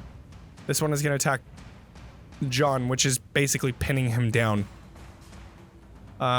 23 to hit, and then a 15 to hit. I believe both would hit. I believe so too. Okay, so John takes 7 and 8 damage. I don't know what... Oh, I think we have it here, so I will do the damage on this end. John is looking pretty rough right now. The pike attacks go directly into his torso, and he immediately jumps off of the guard, and you can see blood kind of flowing out of it. This ethereal blood that starts coming out and then disappears, but it is bleeding, at least in his own way. Jesus. That is that. Leilyn's turn. Leilyn is going to rush forward and seeing her dad on the ground, she is going to... Let's see. Yeah, she has Healing Word. She is going to cast Healing Word at... let's do it at...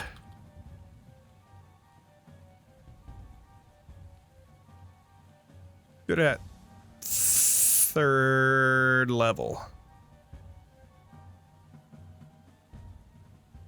So you, Arxes, come up with 9 points of healing. You are prone, but you have 9 points of healing now in you, and you are conscious. And you just above see Sorsha standing very menacingly right above you.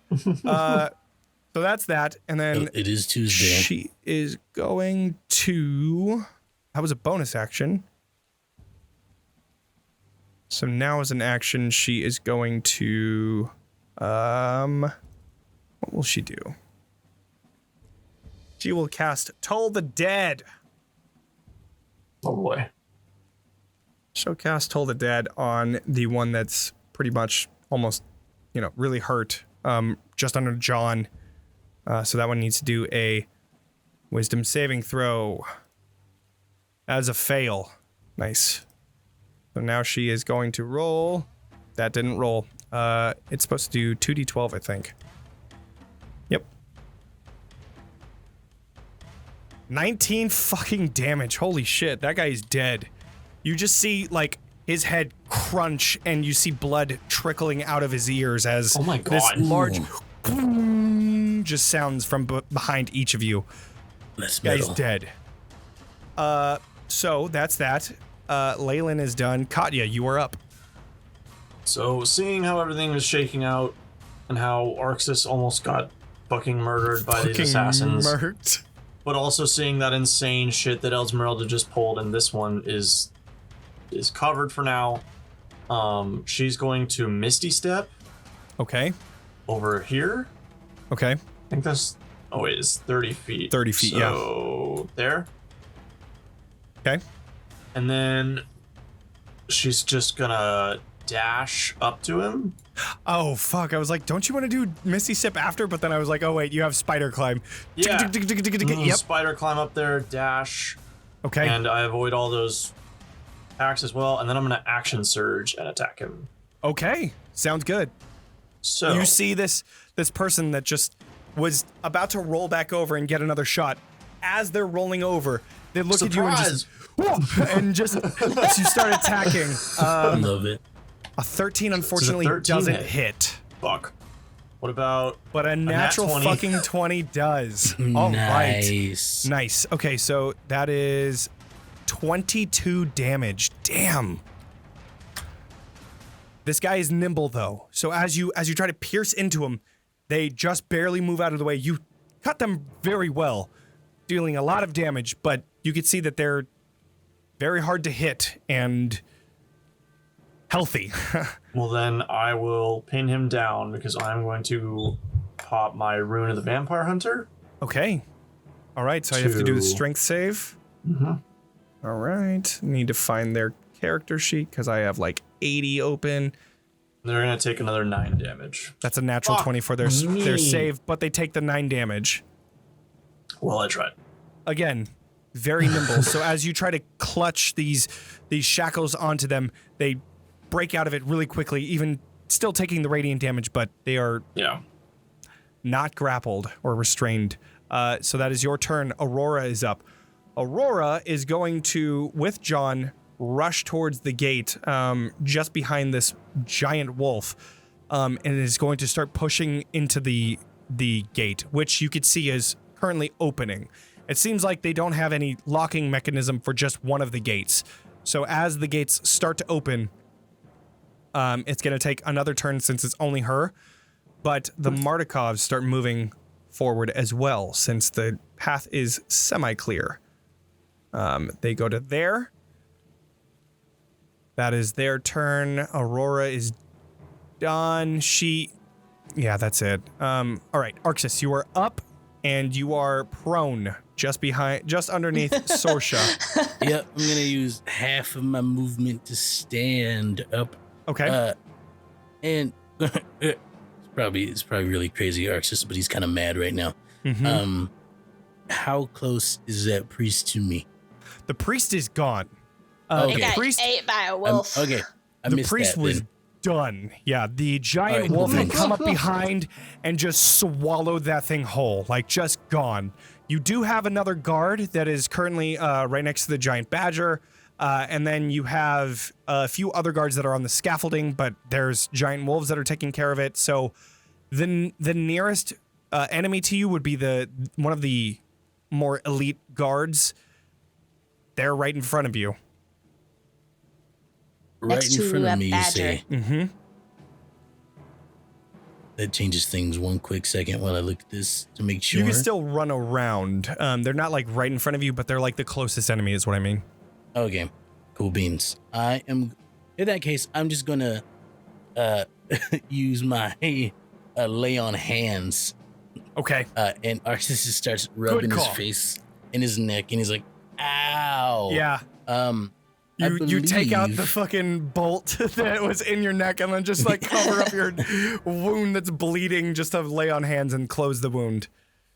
I believe that. Am I still poisoned?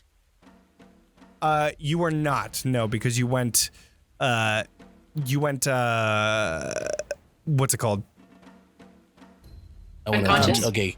Yeah, I'm just gonna use all of my lay on hands, all 35 of them, and just slap those into myself. Okay. And that will be my turn. Okay. I'm just gonna stand up and do that. Sounds good. All right. So- What's Johnny, yes. I would like for you to know that Cool Armadillo actually forced you to do a reroll for when Arxes got hit. So you got to save that for the next cool one. Ooh, okay. We just Okay. none of us saw it. I see. I Oh, see. damn. All right. Yeah. I appreciate you. We will I appreciate you, Heike. Yeah, just let me know. We'll Okay. we'll do another reroll. We get I didn't to know that pick. happened. Yeah. Okay, so back to the assassins. You might be able to use it now. Katya, we'll start with you. Mm-hmm. As you get closer, you see them ditch their crossbow, and then out comes 2 short swords that they do like this really cool flare, and then start coming towards you with shoot both of him them. with my gun. I love it. Hey, that's my thing. Yeah, right. So that's a 10. That doesn't hit. Nope. But this one is a natural 1. So definitely doesn't hit. that doesn't hit either. Okay, that's that turn. Good turn. We would like for you to re-roll. Reroll the 1. No, please don't. Yeah, no. Yeah, would you? Natural 20, maybe. No. Let's see. No.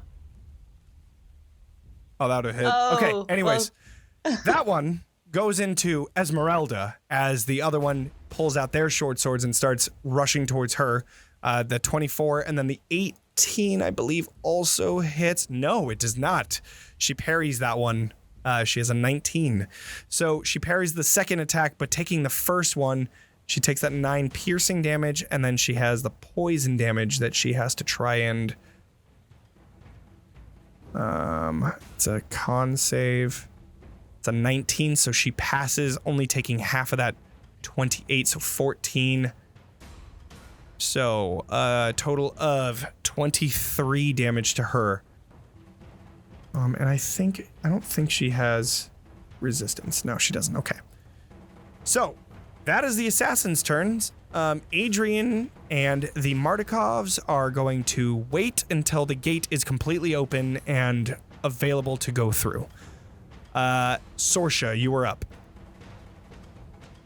Okay. Big Sorsh.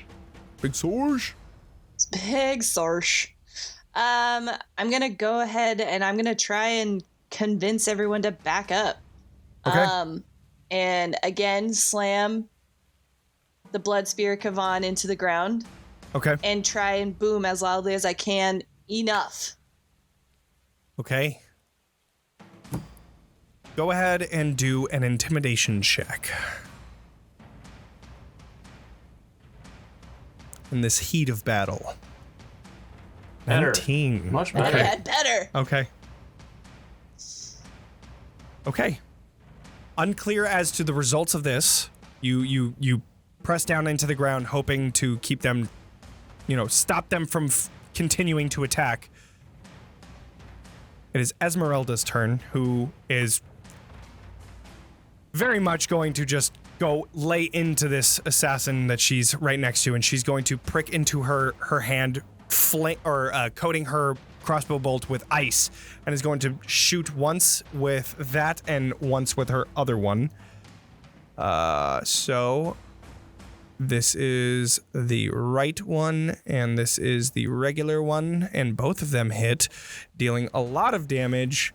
So that is 14 and 10, so 24 damage into this guy. Right on, and I think, is that... Uses her bonus action already. She does take a little bit of damage. Whoops, not that one. Just roll a d8, I guess. Oh, there we go. Forgot how terrifying she is. Oh, she's fucking terrifying. She got a lot scarier. I don't remember her being able to do that kind of shit before. Oh yeah, she did it in the Archibald fight. She did? She straight off the bat flew in. Yeah. Bat wings and everything? Bat wings and everything. I don't For remember like that the shit first at like all. 2-3 rounds, I feel like. I Yeah. don't fucking remember that. Wow. All right, Beatrice, Blocked it you're out, up. I guess. Yeah. Okay, so I'm going to. I have this instinctual panic. Seeing Cosette get injured, a bit of rage flares through me. I'm going to cast Mending. I can cast touch spells via Beatrice or via Cosette. So I'm going to cast Mending on Cosette via Cosette. Interesting. Makes sense to me. I'll allow it. Yeah. That sounds. Yeah. Sure. I'll Okay. allow it, you said. Cosette is She always gets- touching herself, so it's Yeah, like- exactly. It's kind of like being able to cure wounds yourself. Sure. I'm going to use this I'm going to roll it using the Eldritch Cannon because it's not listed That's fine. on Yeah. the thing, but I'm Sure. going to go ahead and roll it. What, she took 7 damage, I think. It didn't roll the 2d6. Let me just write. Sure. She regains 5 hit points, which is pretty good. Cool. Yeah, almost full. She is then going to use her action to force strike the guy in front of her that's a ranged attack. So she almost makes this small, like, clicking chirrup noise, but it distorts the air and just, like, impacts him right on his chest, or at least it hopes to. I like it. All right, let's see it. I'm not sure this... so here's a question. It said it uses my attack modifier to hit, but for some reason it says a +0. Okay, so what is your attack modifier? My attack modifier is a +8. +8, so a 20 definitely hits. Okay. Dealing 7 force damage. Wow. All right. Yeah, that guard gets pushed over, lands on the giant wolf just behind him, and then falls down underneath the scaffolding, dead. Awesome. Okay, and then then Cosette is going to... Okay, so we got... You know what? From Beatrice's perspective, does it seem like we're having difficulty opening the gate? No, it looks like the gate is opening currently. It's just that there's so many people, it's like a traffic jam, and they're not able to get out just yet. Got it. Okay. Then Cosette is going to fly over here and is going to hit that that guy with my bonus action flamethrower, that guy. So that's a dex save for that guy. Okay. Which that's well, fine. I said I'll do it, but yeah. Right. Dex save. That's a 15, and I think that fails, right? It does. Yeah, it fails by 1. Okay. So it's not even looking at Cosette, and this giant mote of fire shoots out from underneath her as she's carrying this turret, shooting out and lighting afire this building that they're standing on, taking that 9 points of fire damage. And now they turn around and look towards Cosette, and the eyes look directly at her. Yes. And then I'm going to use my 25 feet of movement to begin racing after the carriage that seems to be abandoning me. But I'm going to stay near still, right? No, I cast Mending. That was my action. Right. Okay, so you start booking it that way. All right, and it is the Fuzzy Ball's turn. Fuzzy balls. All right. You got one guard over here, and then you have the 2 guards that are right next to the giant wolf over here. Okay, so the guard that's right here, he's hurting pretty bad. Sorry, by the badger. I was trying to select. Yeah. You looking pretty bad? Yeah, he's looking hurt. Okay. Well, the badger's gonna give it a go again. All right, let's see it. No, I just want you to love me. Stay. All right, bite. Bite does not hit. Claw. Claw does not hit. 12 and 11, unfortunately, no.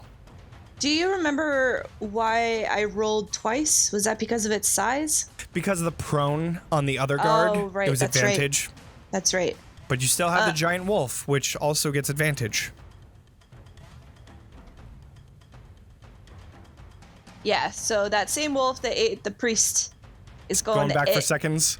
It's going to eat the god. All right. Let's see it with advantage. 9, and then 13 unfortunately doesn't hit either. So this guard is just dodging out of all of the attacks of these giant animals surrounding him. Yeah. Jesus. Okay. And then you have one more giant wolf. Yep. Yep. He's gonna go after the guard that's still up on the scaffolding. Yep. And of course, I just closed my dire wolf thing. Lol. Lol.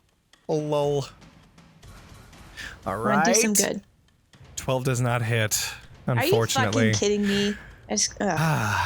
So, do they want to move at all? Yeah, so, yeah, I think that's then there's attack of opportunities. Not necessarily. This one, yes, but this one, I mean, your giant wolf is covering the gate, is what I'm getting at. Yeah, so, so they could move over here and not get any opportunity attacks if you'd like. Yeah, that's good. Yeah, go ahead and put him there. If you're still in range, you don't get any opportunity attacks. Okay, sounds good. So then Badger will move right there. That way it's not getting out of range. So Sounds good. with that, the gate isn't completely open just yet, so we're going to the gate guards. These two are going to be trying to attack the giant wolf that's right next to them. This is going to be their pike attacks, 16 and a 12. I believe the 16 hits for 11. The 12 does not. And then that's it. Yeah, that's their turn. Oh wait, no. Sorry. Those two, as you intimidated them earlier, those two are gonna drop their shit and fucking run. You do get an opportunity attack with this wolf, as this one tries running away, and then another one, this one tries to jump down. So two, you get one opportunity if you want, or No, because I want them to share what just happened today. fucking leave. Okay. Yep. So that one's booking it and using Tell their your dash to friends. get the fuck out of there. Those two are effectively out of combat now. And then we get to the elite guard, who is going to is surrounded By and is giant going animals? to is just gonna rush. He's gonna rush out. So he's like passing by the horse and is going passing by John and is rushing out of Vallaki just to get the fuck away from you guys. Does John get an opportunity attack? John does get an opportunity attack if you'd like to Yeah, do that. I mean, that's fine. John's gonna do it. All right. There's literally nowhere that this guy can 19 on go. the die. All right. So that's a hit. All right. And let's see. So Warhorse does 2d6 plus 4. Alrighty. 2d6. That is a total of 12 damage. Okay, 12 damage is not enough. However, That's fine. Aurora also gets an attack. Oh boy. So let's see what she will do. She has... Sure. You see her kind of morph her hand into her werewolven claw and is going to just attack. We're just going to flavor this as her dagger attack. So she's... and that is a natural one. So she tries to reach, but the guy is already gone and just booking it out of there, just rushing away. She's still healing. She is, yeah. So that is that. Leilyn is going to rush forward.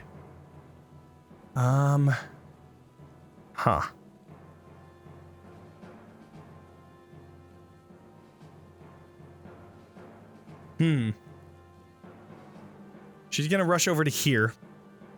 And she's going to try and get a line of sight on the one right next to Katya. Okay, it's 70 feet away. Hmm. 70 feet. Okay, so she's actually going to move somewhere else. She's going to move over to here instead. Getting a line of sight on that that assassin up there. She is going to use her channel divinity of Blood Puppet as she brings her hand out and begins trying to control this assassin that's on the roof. I have to do a wisdom saving throw, I believe. Yeah, wisdom saving throw. Against her spell save DC, which is 14. So that is going to be a 19. Unfortunately, the assassin passes. So after doing that, she and then turns back around and is going to just follow along. All right, that being said, Katya, you are up. I'm going to swing on this assassin. All right, do it. 2 big attacks, 15 and 22. 15 just hits. Yes. So 15 and 22, that is 12 damage on that first attack, and then another 7 damage on that second attack. Looking hurt. Looking hurt. That's good. Very good. I think that's all I can do right now. Okay. So I caught. All right. It is now Aurora's turn. Aurora is going to finish opening up the door, and she's going to be taking off. as well as the Martikov family is going to be taking off just behind her. And they rush through the gates and continue on past Vallaki. Arxes, you were up.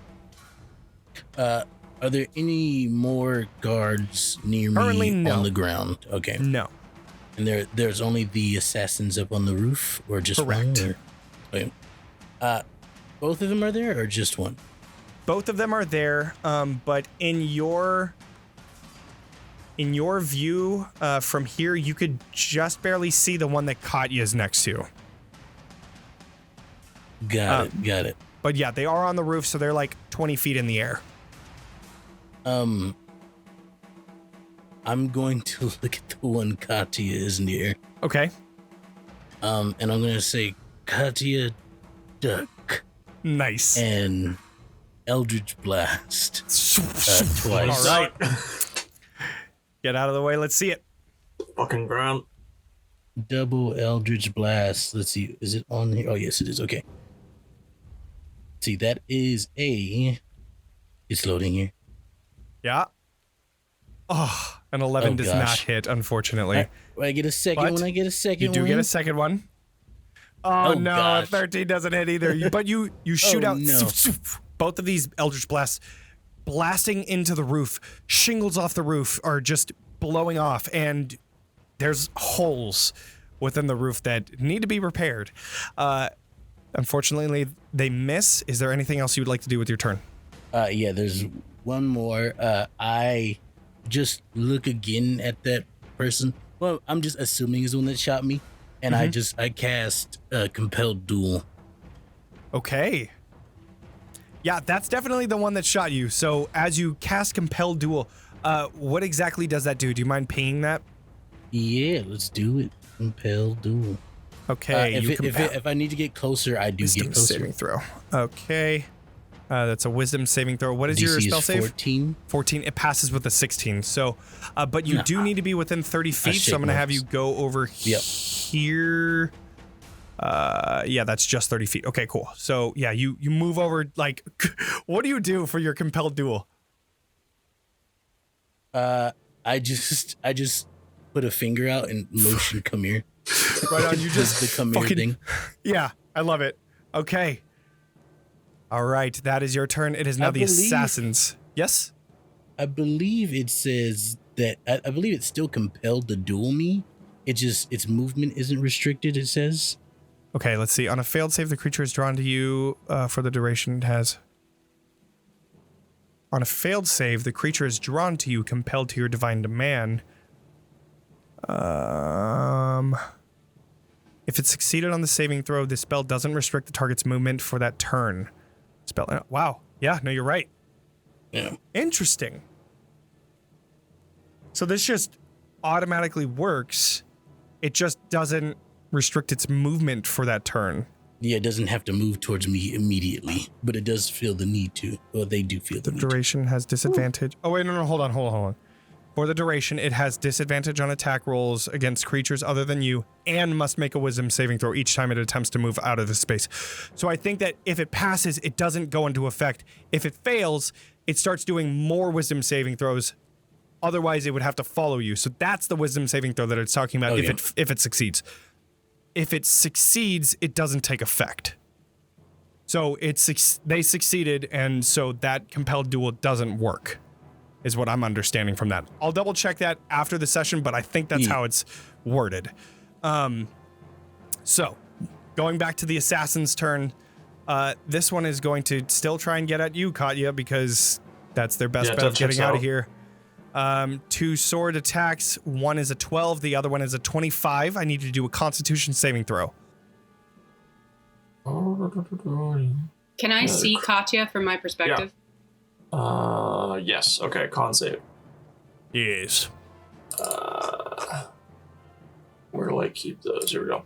23? Okay, 23. Yeah, you're good. You take half of the poison damage, which is 13, Oh, thank God. and then plus another 6, so 19 total. Okay. I can handle that. And then Esmeralda is going to be taking her 2 attacks from that assassin. One of them hitting. She needs to do a con save on her side. 23. She is chilling. So she takes half of the 34, which is 17, plus that 8, which is 25. I think sounds about right. Okay, that is that turn, and it is now going to be Adrian and them are taking off, so they are effectively out of combat. Sorsha, you are up.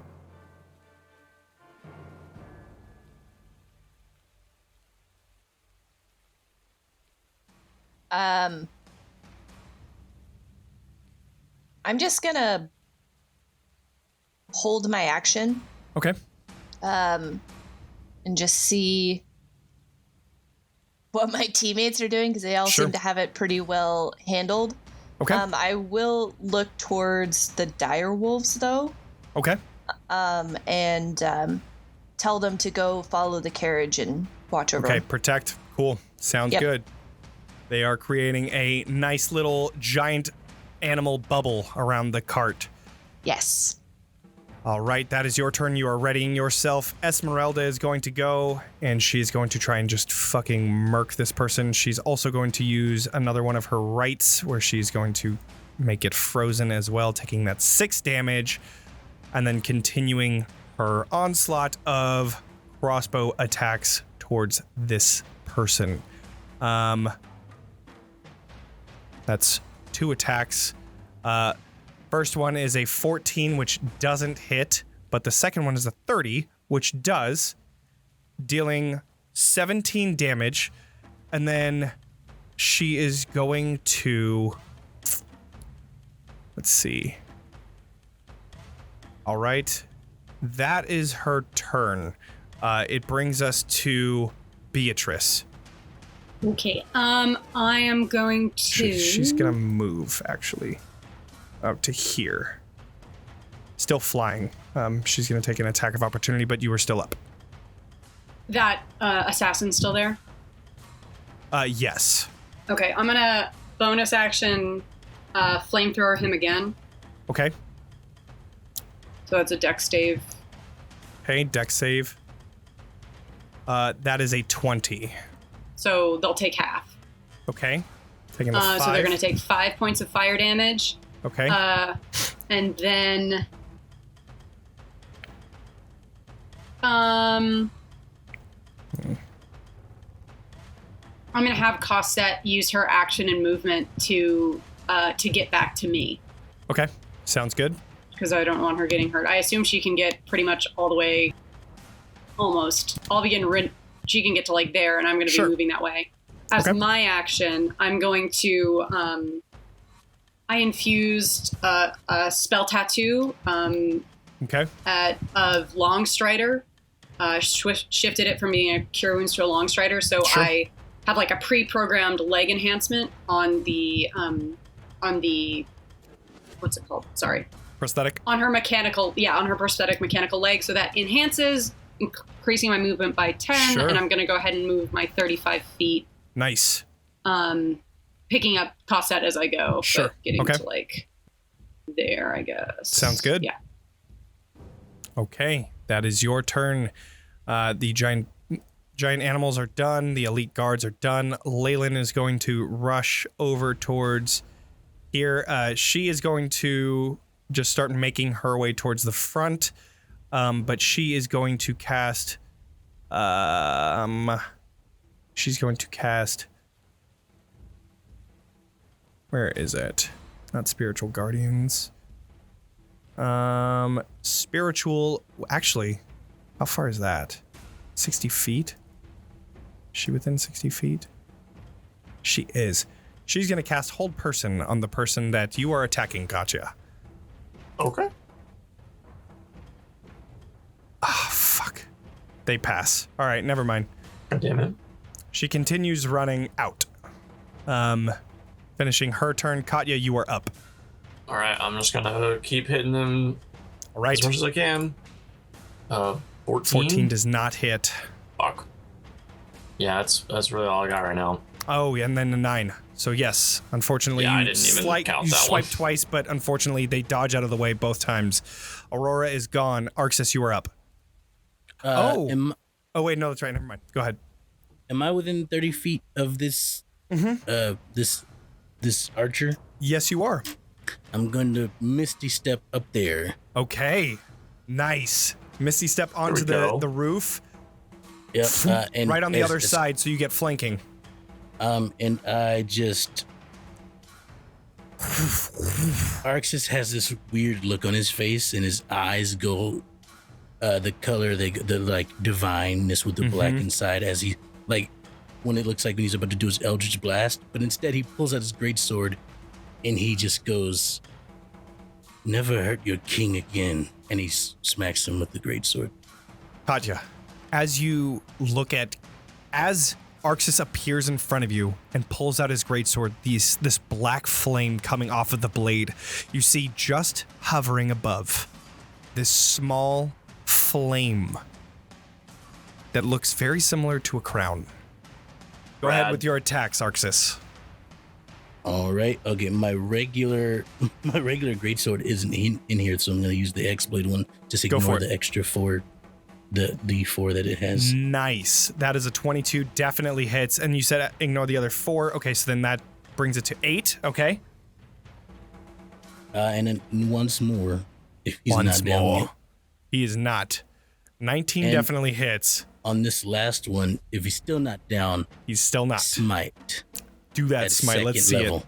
Let's go. That shit. Use me. It's not that one. So that's 11 Second level damage for the smite. first one, and then go for it. That is just enough. Yo. So you cut in the first time, going right to left, and the edge of the roof to your right. You then bring your sword around, swiping from left to right, and as you do this, explosion of radiant energy shoots the body off of the roof, and it slams into the ground, sliding into the big pile of debris of different wood and gate pikes, and just gets completely enveloped in those as they all fall onto his body, dead. That's your turn? Yep, that's all I do. All right. This That's all I can assassin is... Assassin is going to try its best to get Esmeralda with one last light crossbow attack. Before they do, Uh-huh. I was holding my action.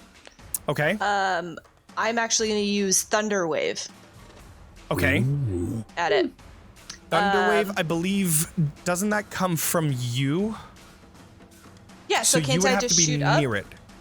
Well, they're pretty far away. I mean, what's the range of Thunderwave? That's a good question. It's not 45 feet, I don't think. I believe it's a 15-foot cube. It is a 15-foot cube. Yeah. It's 10 feet away from me. Okay. Hold on then. Okay. Please hold. Please hold. Are you holding? I can hold something. Make sure to hold check out something. Roll20, everybody. They sponsor us. Make sure to download Sirenscape. Use that for all your get fabulous background music, like the kind that Johnny's providing with us right I now. got it. All right, here we are. What do you got? Gust of wind. Mm-hmm. That is 60 feet. Okay. Ooh. I think from your height, you're able to see for sure. For sure. I was gonna say, like, your point of view may not, but no, you could definitely see for sure. Okay, so a line of strong wind within 60 feet long and 10 feet wide blasts. Okay. Oh, shit. Nice. You're trying to push this fucking person off the roof. I love it. Okay, so Yes, they're I am. doing a strength save. That's a 10. That's a fail. Yes. So you shoot out this torrent of wind as it crests over the roof. It shoots this assassin as they're just about to aim towards Esmeralda. They get shot by this giant gust of wind. The bolt goes wide and they fall off of the roof. They are effectively out of fucking combat as you all get ready to leave, I imagine. Yeah. Okay. Well, Last thing Beatrice does on her Go for turn it. is she gets the Eldritch Cannon into her hand, which sort of wraps it like a gun, and she's gonna flamethrower the door on the way out. Just Okay, don't sure. want the walls on fire. Yeah.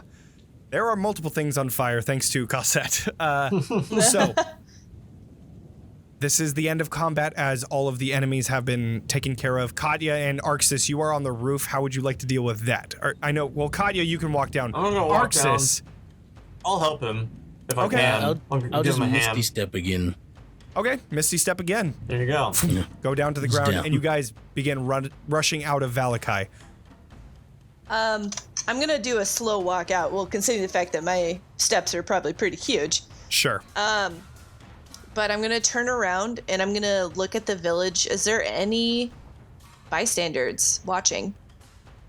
There are people that are pretty far out that are watching. They kept their distance away, but you do notice the priests that you had gone by. They are out in the road and just watching. You need to remember this day while following your false prophet. Because this isn't the Thaumaturgy. last time that you will see us. Particularly me.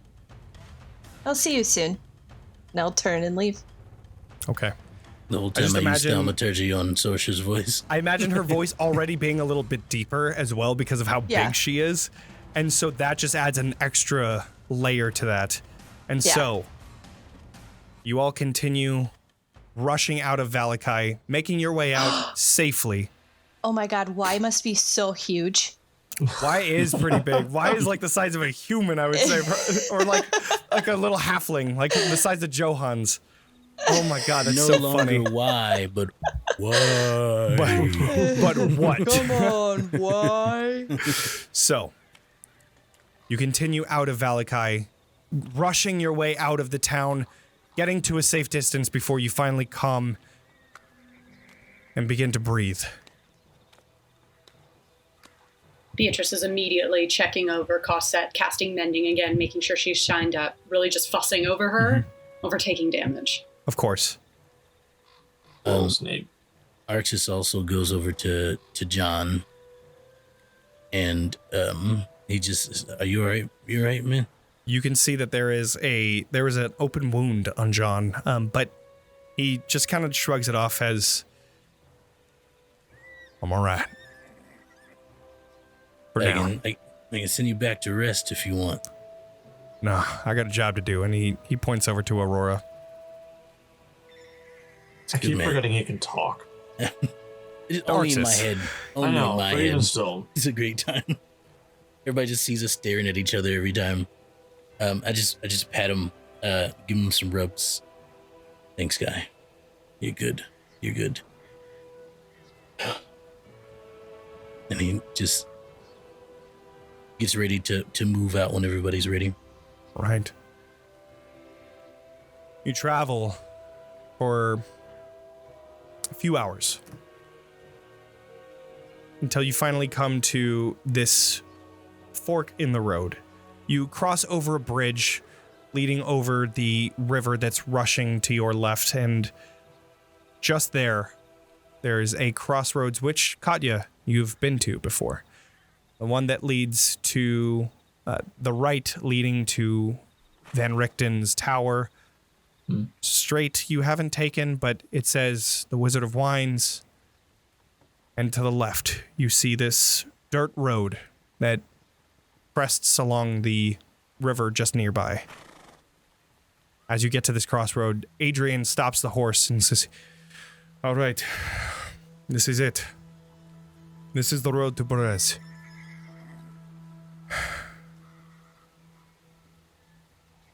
Are you all ready? Oh. So question, is one of these roads leading, do we know is leading towards the witch that has... That's Perez. Perez. To the left, yeah. Okay. All right. Ready as I'll ever be.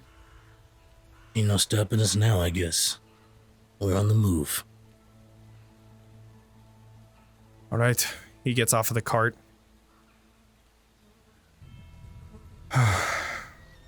He looks to the Martikovs that are in the cart.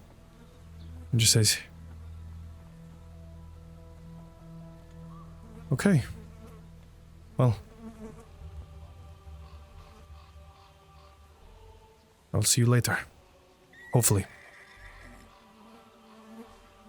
And that is where we're going to end tonight's session, as we are going to pick up next week with The Road to Berez.